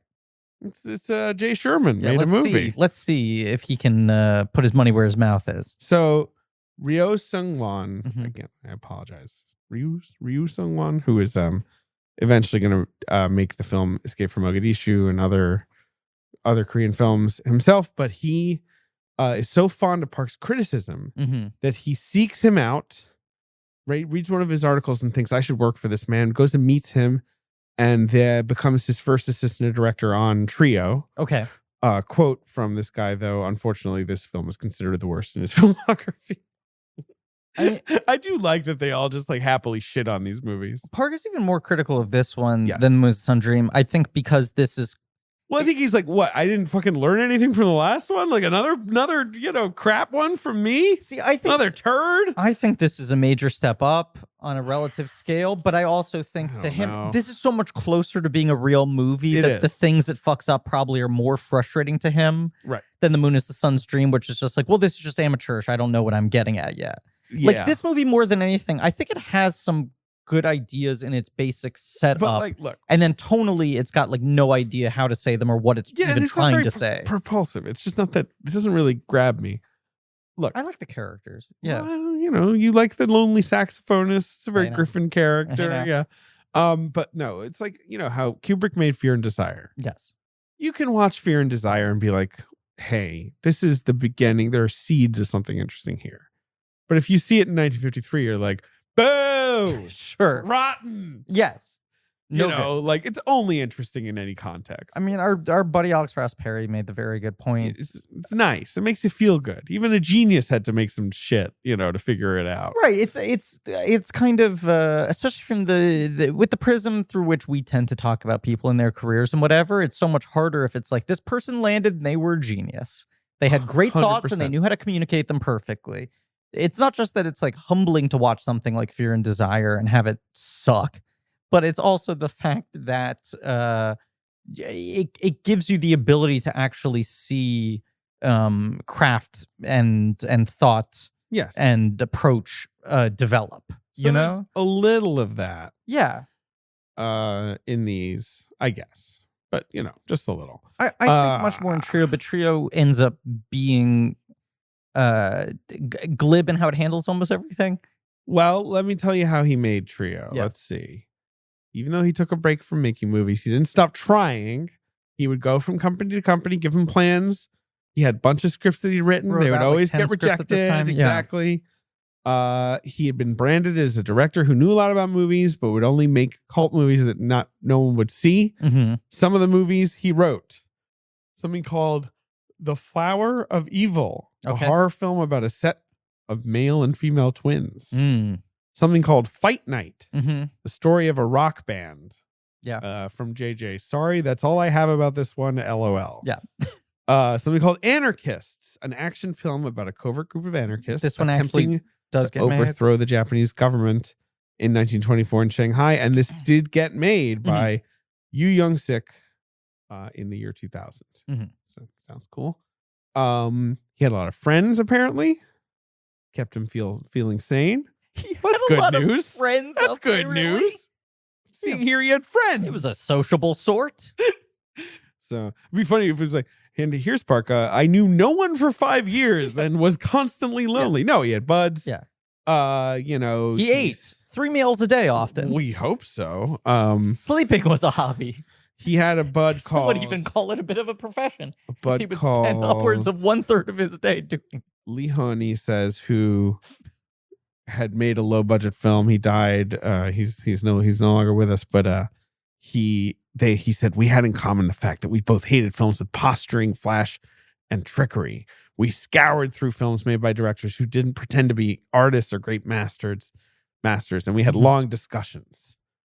That's all interesting to hear. It's just that I do feel like these two movies are kind of a little heavy on the flash and trickery. Trio's like all fucking like bravado. Trio's got like a shot that goes through like a bullet wound in a hand. Like it's got all this very flashy stuff for like a low budget movie. Yes. All right. So Trio, he wants to make a more stripped down film. He wants to make what he calls a graduation piece ending my cinephile period. Simple film, frank and unobstructed, without without quoting other films. Without flash or trickery, he says once again. Not true. Not really true. No. I saw myself as someone without the aptitude for fluff films, art films, socially conscious films. I wanted to make a film that didn't belong to any category. It's a lot of things he's saying, but at the end of the day, I don't think he succeeded. He wanted to start with something very minor. Sure. People trying to solve problems by depending on family or religion while emphasizing that no one can solve your problems but yourself. Okay. I can't. Sure. Look, this movie's about 3 characters, a trio, if you will. What? People who end up together, who are all sort of at a point of their lives have sort of atrophied. Yes. For different reasons in different ways. They are all sort of frustrated and bored and despondent and angry in different permutations. And basically end up being all drawn together to go on a crime spree. Yes. And form this weird sort of family unit. But you have this sort of one young guy who's sort of a wannabe gangster who is unintelligent. He often says how bad how low his IQ scores are. Yes, there is one man who's essentially describes himself as a simpleton. Yes. But he is sort of driven by machismo and rage and posturing. And then there's a very depressed jazz man. A suicidal saxophonist. He's always trying to hang himself. Yes. You have this sort of opening like Harold and Maude. Who is a cuck. Right. And I'm seeing here he wasn't played by Jason Clarke. Weird. Huh? American remake win. But no, you have this sequence. I think it's kind of It's a great role, Jason. He's a saxophonist. Mm-hmm. Yeah. Now he's suicidal. Why is he suicidal? Well, he did get cucked. Fine. He's got a wife. Jason, he does have a wife. I'll take it. His wife does like having sex. Jason, you're playing a nanobot Terminator, and he gets cucked. Sure. It's just every role he plays. Yeah. Go on. Sorry. Your mom cucks you with your dad? Sure. You're playing Abraham Lincoln. I am? No, he did get cucked. Wait, don't worry. He did. Am I totally wrong in remembering Genesis having some weird sexual dynamic between him and the mom? I wish I could answer that question for you, but unfortunately, I do not remember. I don't know if it's just I'm bringing Jason Clarke baggage with the movie to me, but I remember watching it being like, it feels like he's jealous of Kyle Reese. Maybe he is. Maybe he is. That he's not his own dad. That he's not the one. I almost want us to do the Terminator movies on Patreon, like partly because we can watch like 2 really good movies and one pretty fun movie. Yeah. And then 3 different attempts to revive the franchise that are all incredibly flawed and forgotten. See, basically. Dark Fate I really like. But I remember liking it the best of the 3, but they're all forgotten. Yes. And 2 of them have Arnie in different roles. Yes. Like one of them has fake CGI Arnie. Yeah, that's true. They all have some version of Arnie. You're right. Yeah. God, maybe we should do them. Terminators? I think we should. Yeah. All right. We've decided that we're going to do the Terminator movies on Patreon next year, probably. Okay. Trio. Wait, but I was going to say, okay, so there's, the suicidal guy. He keeps on trying and failing to kill himself. There's the sort of stupid, violent guy. He walks in on his wife woman who's got the missing child. But that was, he walks in on his wife fucking a guy while his child lies just like there in bed, right?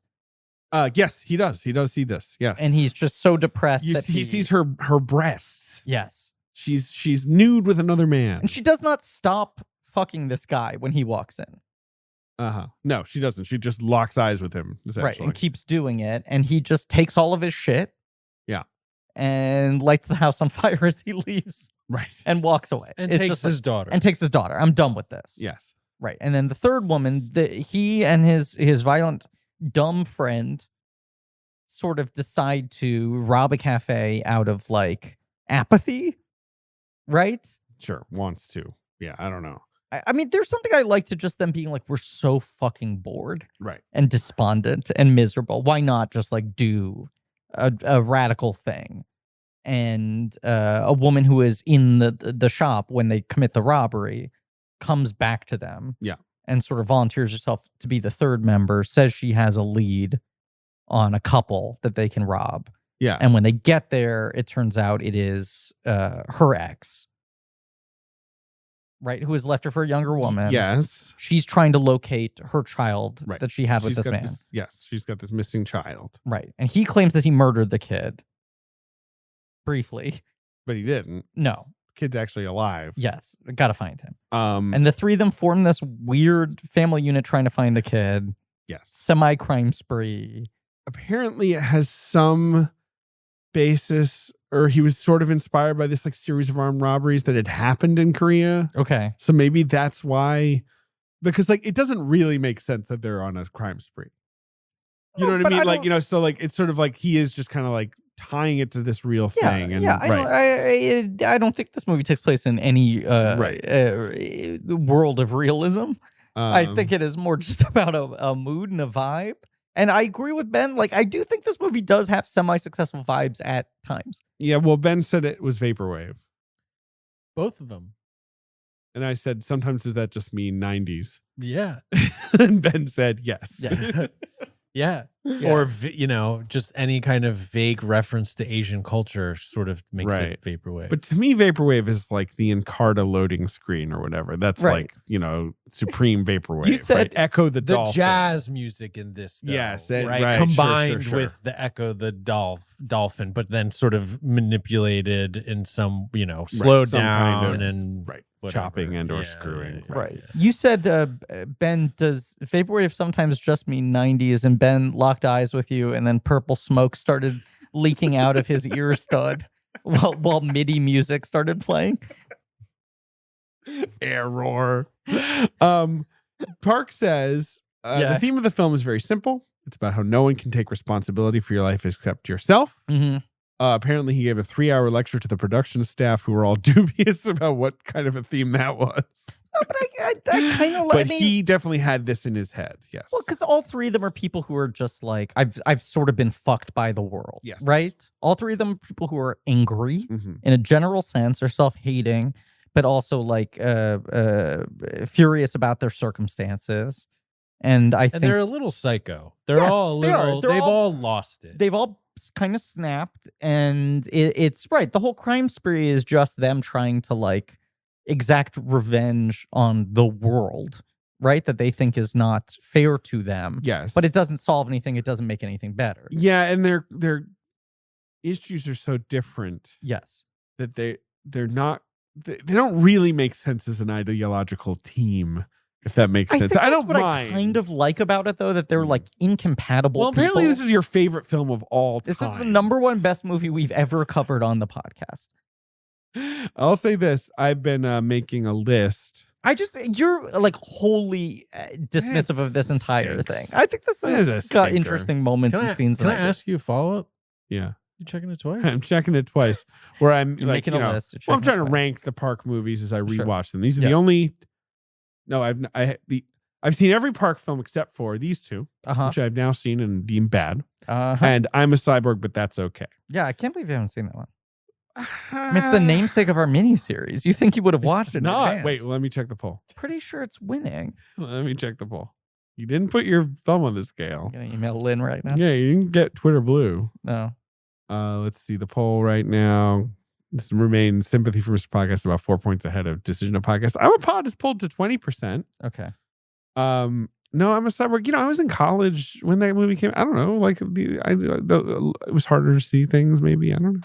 But anyway, but I did put Trio above The Moon Is the Sun's Dream on my current 2-film list of Park movies. You know, I'll add to it as I rewatch every film. You know what I mean? So it did get it nudged ahead. Okay. But I did not think it was very good. I just zoned out so quickly. And I don't think that is true of any of his other films that I've experienced. You know, like usually he really grabs me. Immediately on the moon. Yeah, I didn't like that one either. This I was going in and out because there's scenes that are compellingly strange. The first 10-15 minutes of Trio, I was like, he thinks this one's bad? I don't know. Like, this is all right. And it's also just like, it is... and then I just kind of lost it. It looks good. It moves well. It's got some action. Some action. There's what was I gonna say? This feels like the kind of movie that he could remake and be like, you know what? I now know how to tell this story and You mean make it like- into a good film. Kind of how people thought Cronenberg was going to remake Crimes of the Future. Yes. And then he was like, nah, I just like that title. Right. It's like right. just a different movie. But there are other examples. I mean, you were saying the Housemaid was remade and things. Yeah, like no, that. for You know, sure. people just being like, I didn't really quite Remaking know. your movie is kind of a fun vibe. Your Yeah. like early film. Yeah, especially who when else it's has an done that? early one. I was trying to think of other examples, and I kept on instead getting caught on the Cronenberg not doing that. Yeah. I feel like it has happened. I mean, what Hitchcock remade himself twice. well, he remade Man Who Knew- Man Who Knew Too Little. Much, not little. Little. And I do, but I think Hey, the what are you original is. What are you squeaking over there? It's my chair. I do think the original is better. I think the remake is much. Oh, worse. interesting. But the Sure. remake is certainly much more Yeah. dazzling and has Yeah. major stars and is in color and all that. Isn't there another film of his own that he remade? Probably. I don't know. David, Yes. what have you been watching recently? Basketball playoffs. Not Star Trek: interested? Strange New Worlds. Really haven't gotten good. into it yet. Is there anything else you're watching that you would maybe recommend to me? Well, I have been checking out a little documentary on the internet. Okay, heard of it. Official name of it is Double Fine Psych Odyssey. Mhm. You heard of this? I have heard of this. This is like being submitted for Emmys. Yes. This is web television, This baby. is serious television. This is the easiest, you watch it on YouTube or whatever, but this is TV. This isn't HBO. They're saying No, it not is HBO. TV. It's definitely not HBO. Right. Because that would be on HBO. Right, which but would be they're a saying different it thing. is And also TV. HBO doesn't exist anymore. They're saying it's important. not HBO, it is TV. Look, Double Fine Psych Odyssey Yes. is a series you can watch Mhm. for free with Mhm. no ads Mhm. in 4K with Mhm. real captions made by a human. I love that. Artisanal captions. That is about the video game company Double Fine.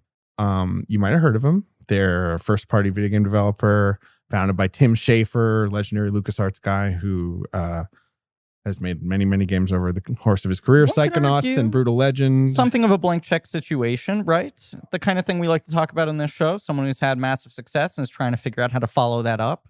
And this documentary crew is given unprecedented access over years and years to document that process. The process specifically Mm-hmm. of making Psychonauts 2, Yes. the sort of much-awaited, long-awaited sequel to their hit game, okay? Mhm. They had unprecedented access to make it.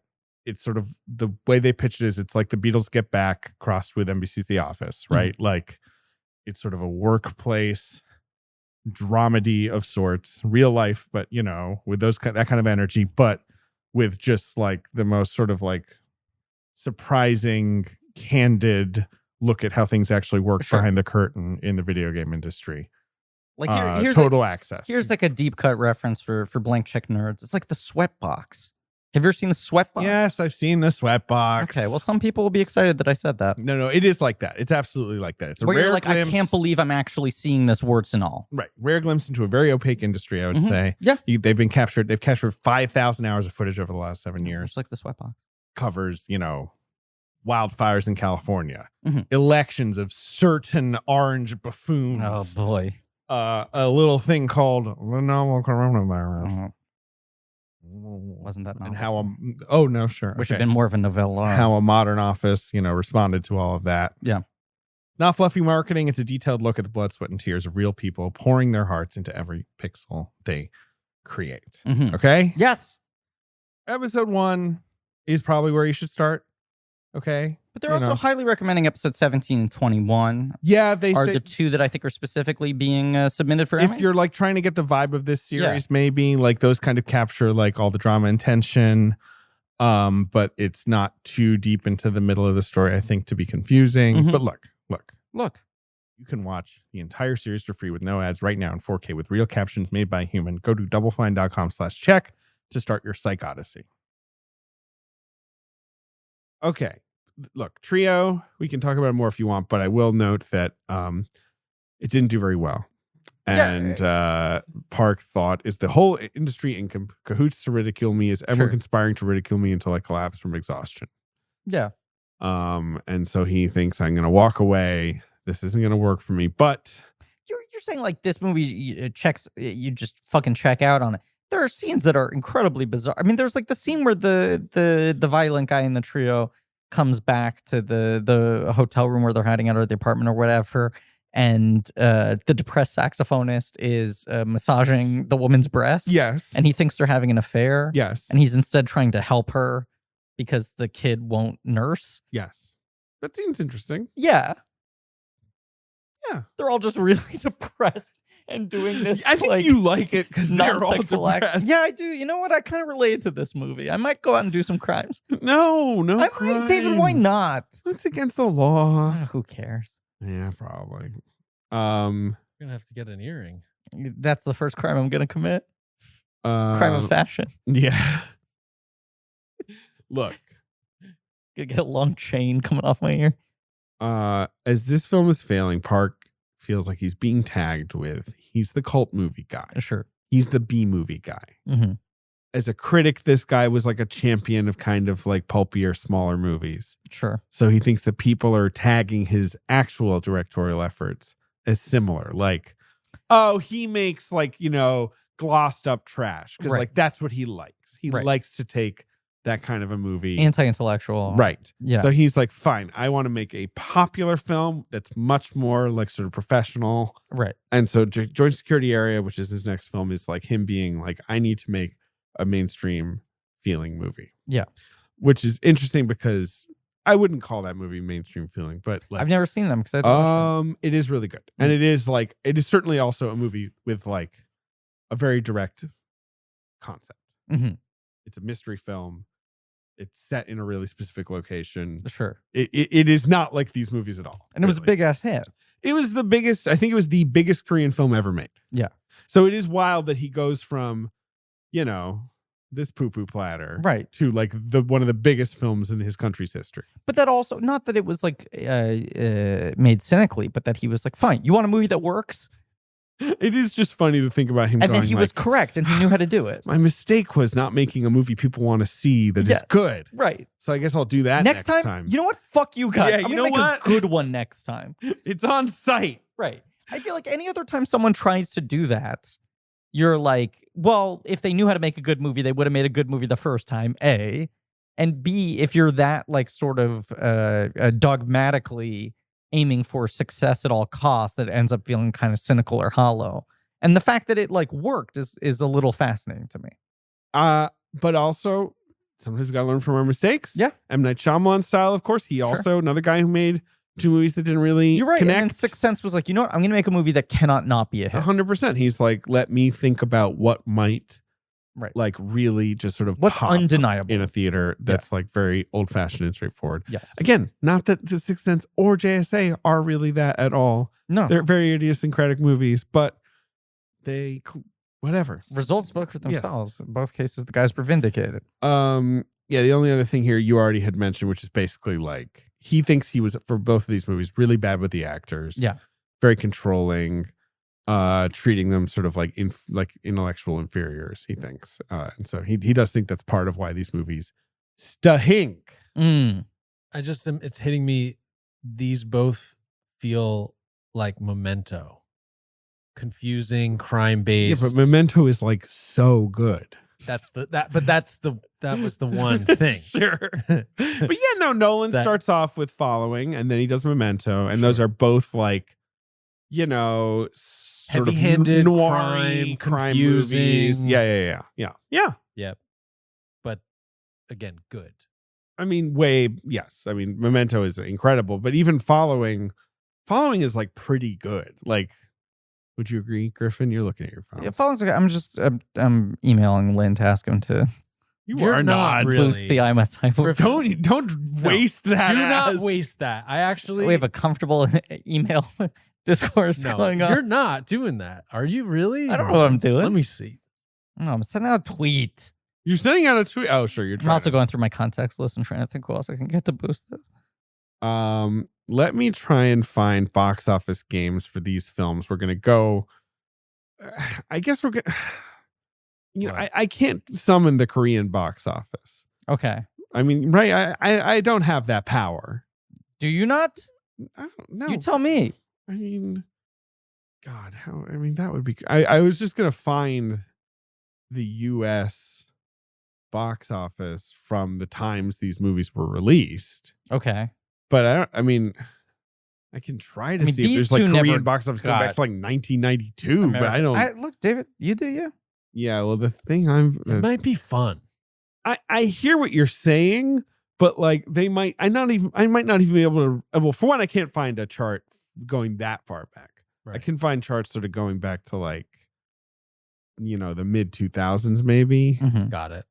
Like 2002 seems to be about as early, but even then, I can only find like calendar, like yearly charts. I can't really find weekly charts.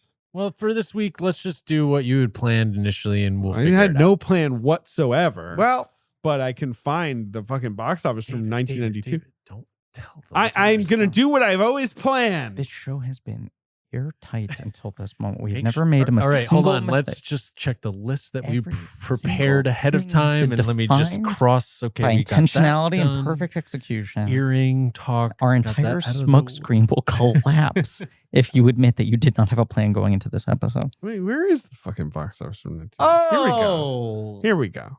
All right.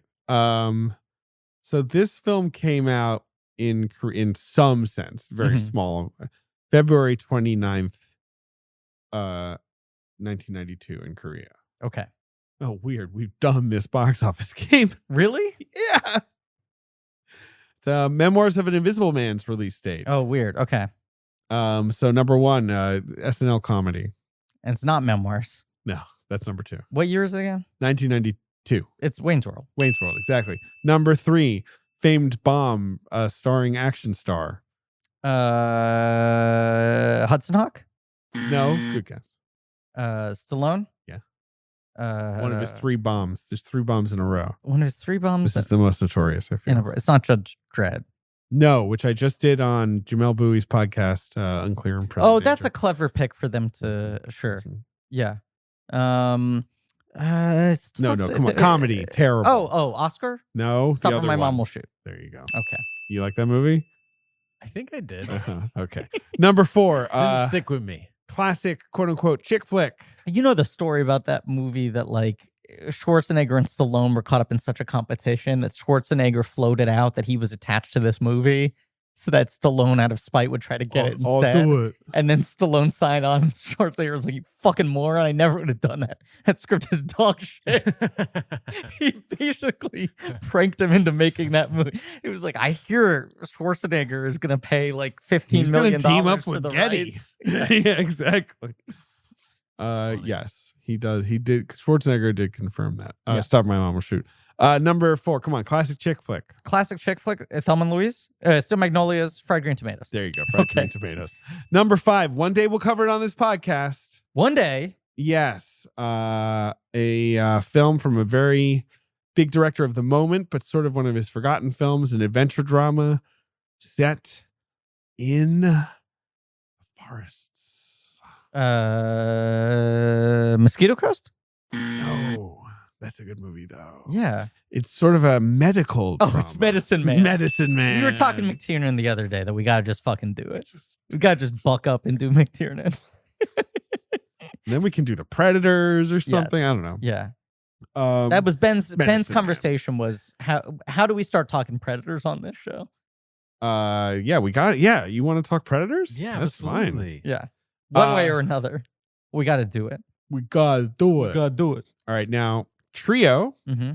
came out in Korea in May What number was Memoirs of Invisible Man on that list? 2nd. Okay. There we go. We did okay. Came out in May 1997, May 24th, 1997. Okay. I don't have the South Korean box office for you. Okay. I'm sorry. Maybe as we move Apology through, accepted. Yeah. as we like move on, Yeah. right? I could tell you maybe like we could talk about the top films at Korea that year. Uh-huh. You know what I mean? Maybe we should have JJ start digging in. I'll ask him if he find. can find any box office Yeah. receipts, I guess. Yes. That's a notion. Just receipts of tickets people bought at that time.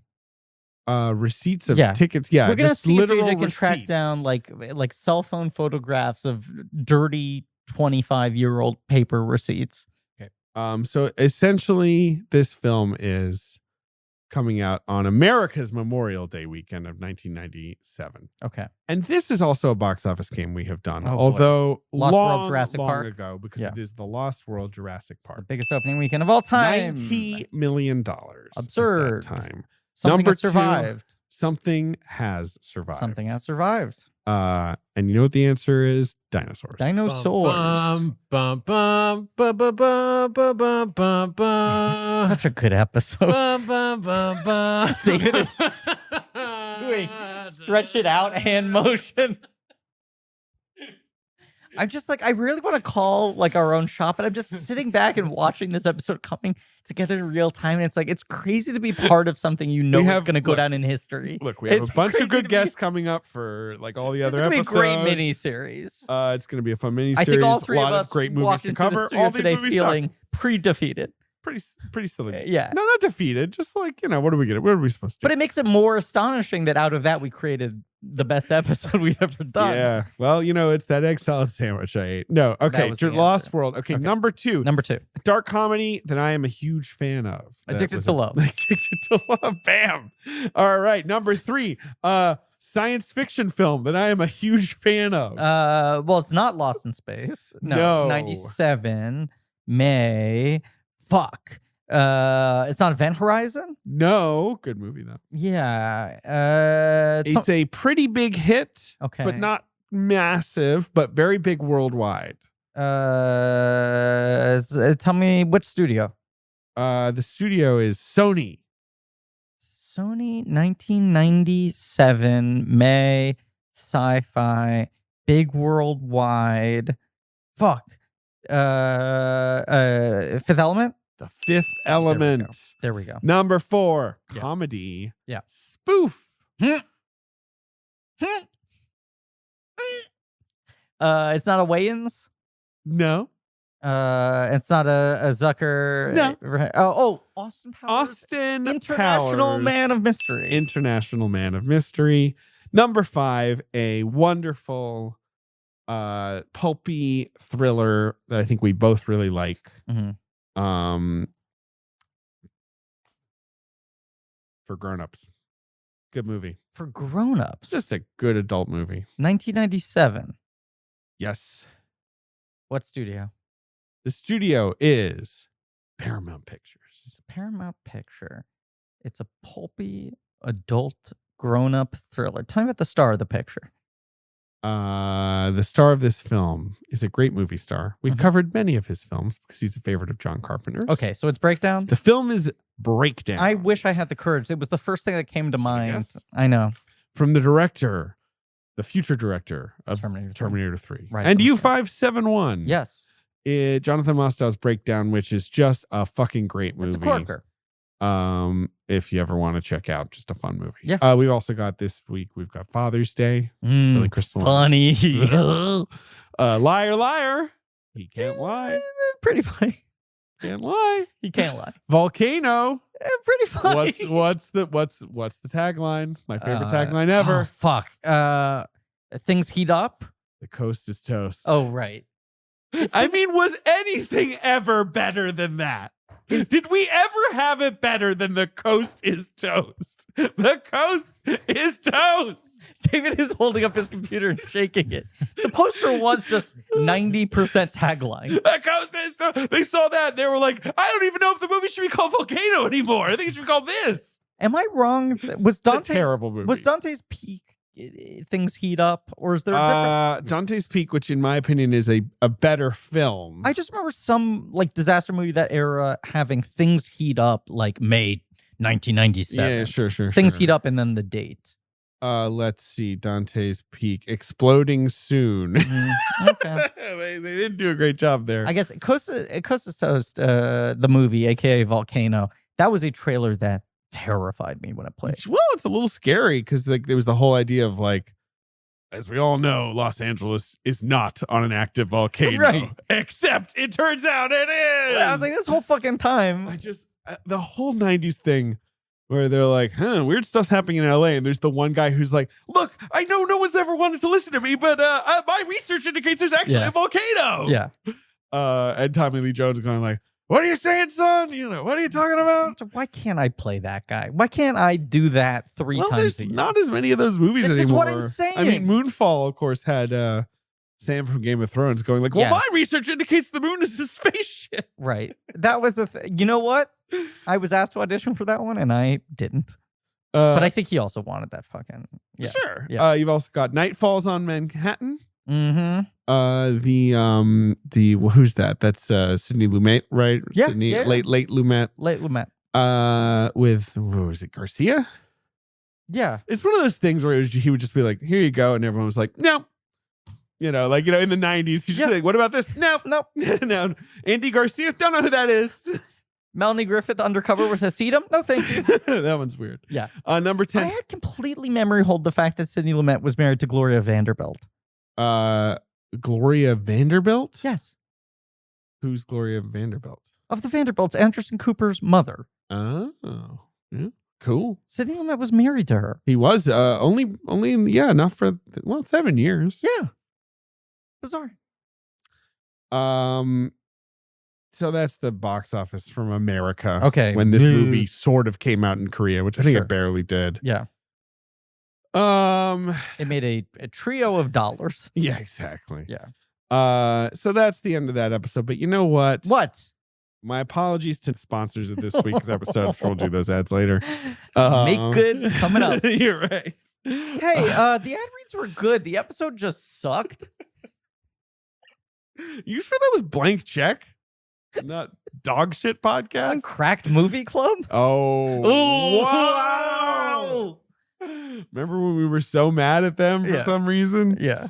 But tune in next week for Joint Security Area, the sixth sense to Park's Wide Awake and Praying with Anger. His first real film. Now here's the thing. This episode has been such a hit. And also we should have mentioned Trio is impossible to watch. Sure. Yeah. Like Moon is a Sun Stream, that's on YouTube. Trio, someone just emailed the Blank Check account with hey, here's actually a legible subtitled version of this movie. This movie is not available. Thank you to Jonah for doing that. Yeah. I will not say his last name because you have engaged in piracy. There are very, very bad, I think, torrents or rips out there, but the subtitles either don't exist or they're really terrible. What is so wild though is this not only is subtitle, but incredibly fucking high quality. Right. And there are a bunch of titles at the beginning.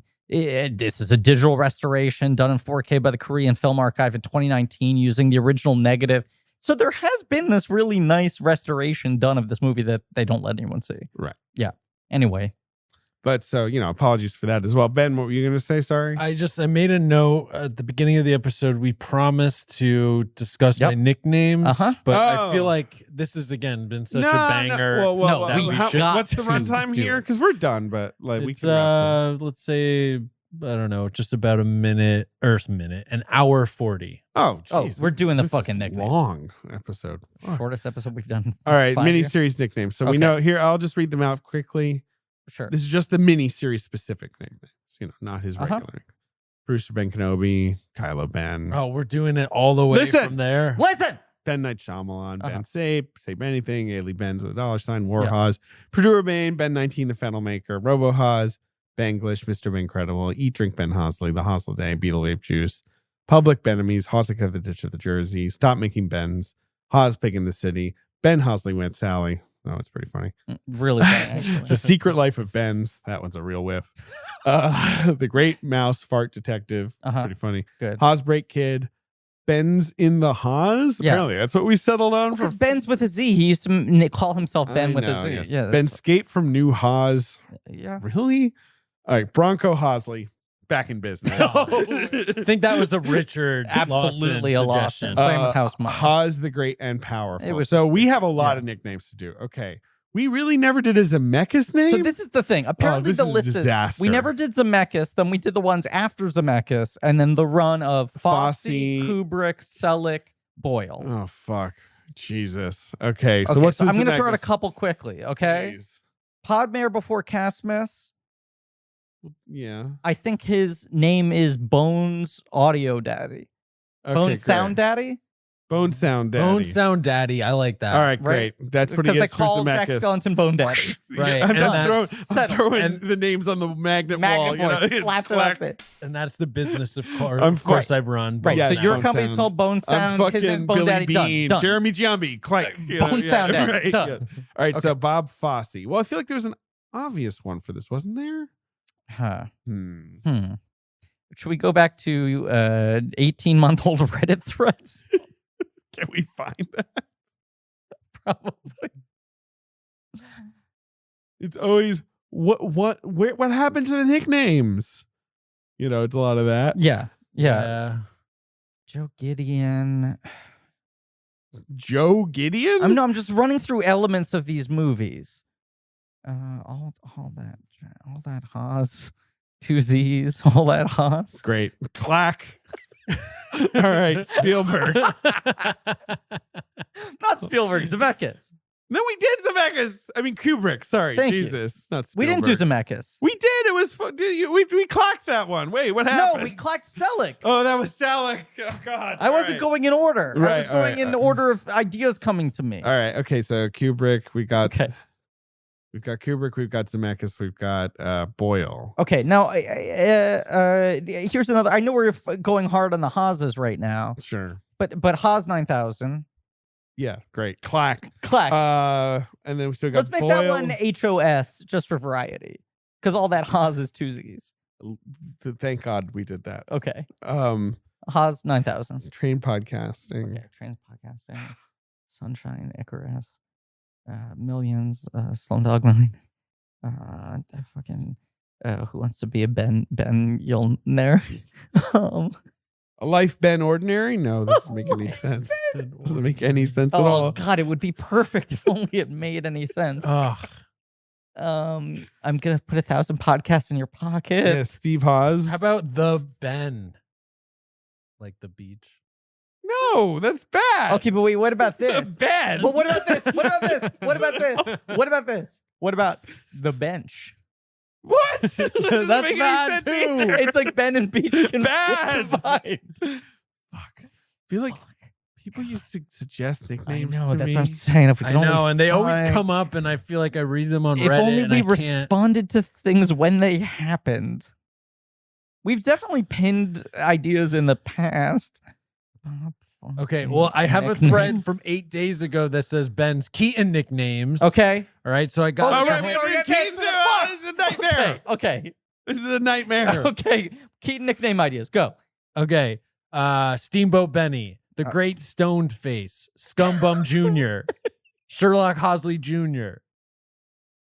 I like Scumbum Jr. Scumbum Jr. Clack. Clack it, baby. Clack it. Okay, so now we have Zemeckis And Boyle. and Boyle. Ah, fuck. Boyle's the one I think is gonna kill us here. Boyle is tough, and it's not tough. We could just do the work. Yeah. We You could know. just do the work. You know. Okay. Who framed Ben Hosley? Okay, wait. I got a thread for Boyle nickname. Okay. Okay. Here we go. Okay. B2 Ben Spotting, Porch Dog Millionaire. Sure. It's better than the Ben, so I can't really complain. Ben Spine's kind of fun. Go on. The Beneral in honor of Rosaria Dawson's shaved Wait, vagina. but that also works for fucking Keaton. Now, I what mean, if we used it for both? spread it across? How quickly can we get a magnet made in duplicate? We have Scumbum Dog Millionaire, Benster Day. What? You can just put your name in anything. The bench. I think the Beneral on 2 is really funny. Shallow Ditch, Clickety clack. Shallow Ditch is kind of funny. This is really- Ben Shine.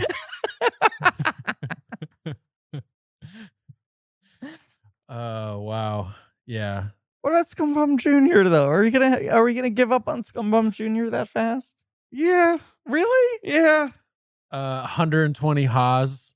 No. No, that I mean, Find me some Zemeckis nicknames. All right. The Ben- Beneral. Ben Mansing, the Haas,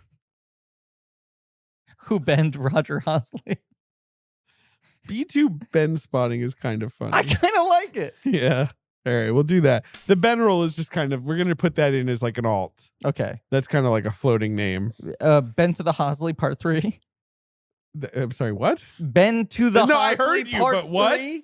I heard the words you said. Ben to the Hosley part 3. Oh my God. All right, did we do it? Pinocchio. Great. Oh, clack. Wrap it up. All right. Best episode ever. It sucks that we're going to spend the rest of the year living in the shadow of this episode. Paste Magazine should just go to print now. Because you fucking... Paste. Yeah. Absolutely. Go to print. Best ep of the year. Spool up the press. Not since Under Siege 2. And listen, if you came up with a better nickname than the ones that we came up with, Yeah. too bad. Oh, no. Here's the thing. I'll say this. The tiles have been clacked onto the board, right? Look at the clack. We heard the clack. We've heard the clacking, and it would be tough. We have to grow out our nails in order to get underneath there to be able to peel them off. Unfortunately, we all clipped recently. I bite my nails. We can't. There's no give, right? Yeah. When this episode comes out, feel free to make one general thread with suggestions for the 6 miniseries we just ran through. Yeah, great. But put them all in one place. Yeah, and we'll look at it at some point. But until wow, then, you bumped I'm a Pod 4%. I know. Pretty And good. Lynn hasn't even weighed in yet. Yeah. Still firmly in 3rd place. Yeah, well, and Lynn's gonna crack this. Let's keep the poll open for 5 days. David. Yeah.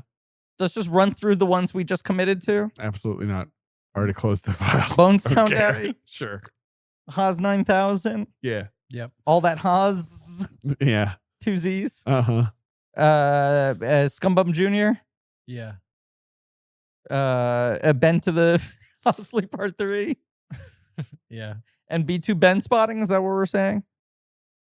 Yeah. Okay. Sounds good. And the Great. Ben roll is just kind of out there. He's just out there. Yeah. That might be more of a general nickname now. Right. You might add to the long list. The Beneral should be one of your titles, All right. not a And title. I say end it. Great. Yeah. Done. Good night. David, Yes. next week, JSA. Next week, joint security area. Look forward to that. Mhm. And as always, I'll now hand to Griffin. Oh, and as always, thank you so much for handing to me. And I'll just say thank you all for listening. Please remember to rate, review, and subscribe. Thank you to Marie Barty for our social media and for running the world's most fair and even poll that unfortunately is going to be disrupted radically once I get Lin-Manuel Miranda to he's going to go on live television and endorse my pick. He owes me one. Thank you to AJ McKeon, Alex Barron for our editing, Lane Montgomery and the Great American All for our theme song. David is on wrapping a sandwich. Oh, baby. Thank you to JJ Birch for our research. JJ, start looking up those Korean box office games. Tune in next week for JSA, as we said. Go to blankcheckpod.com for links to some real nerdy shit, such as our Patreon Blank Check special features, where we do commentaries on film series, finishing up the Apes now, getting started on the Oceans movies. We're going to swim across a couple oceans with the boys. And as always, there's the free Patreon membership now you can sign up for. Every 10 days, we unlock an episode from 3 years ago on the Patreon. And we're just now getting started with our Mission Impossible commentary series. Mission Impossible. Sandgun. Just in time to if you want to rewatch them before Dead Reckoning Part 1 comes out, you can revisit those with us. And as always, producer Ben, aka Purduer Ben, aka the Ben Deucer, aka the Poet Laureate, aka the Meat Lover, aka the Tiebreaker, aka the Fart Detective. You did not do any of these. Aka our finest film critic, aka the Peeper, aka Birthday Benny, aka Hello Fennel, aka not Professor Crispy, aka the Fuckmaster, aka Dirtbike Benny, aka White Hot Benny, aka Soaking Wet Benny, aka the Haas, aka Mr. Positive, aka Mr. Positive, aka close personal friend of Dan Lewis, who's looking good. Oh my God, that look crushes. aka the voice of reason. Jordan Hoffman had a really funny joke, which is that he's in character to do a biopic as Jay Mascis from Dinosaur Jr. aka Really good joke. Aka the commish, aka Wishful Ben, aka Hosleywood, aka the Futzer, aka producer N, aka the Base Stealer, aka the Mind Warrior, aka the Class Act, aka the Ben Earl. And the bad boy. 2.0. And Mr. Earring. Mr. Earring. Mr. Earring. Lord Studlington. Guess what? Nicknames from other podcasts. Bad Boy Bully Ben from the Flophouse Short Circuit 2 episode, after he described all scientists as lame nerds who do homework. That's something you do. Okay, bye.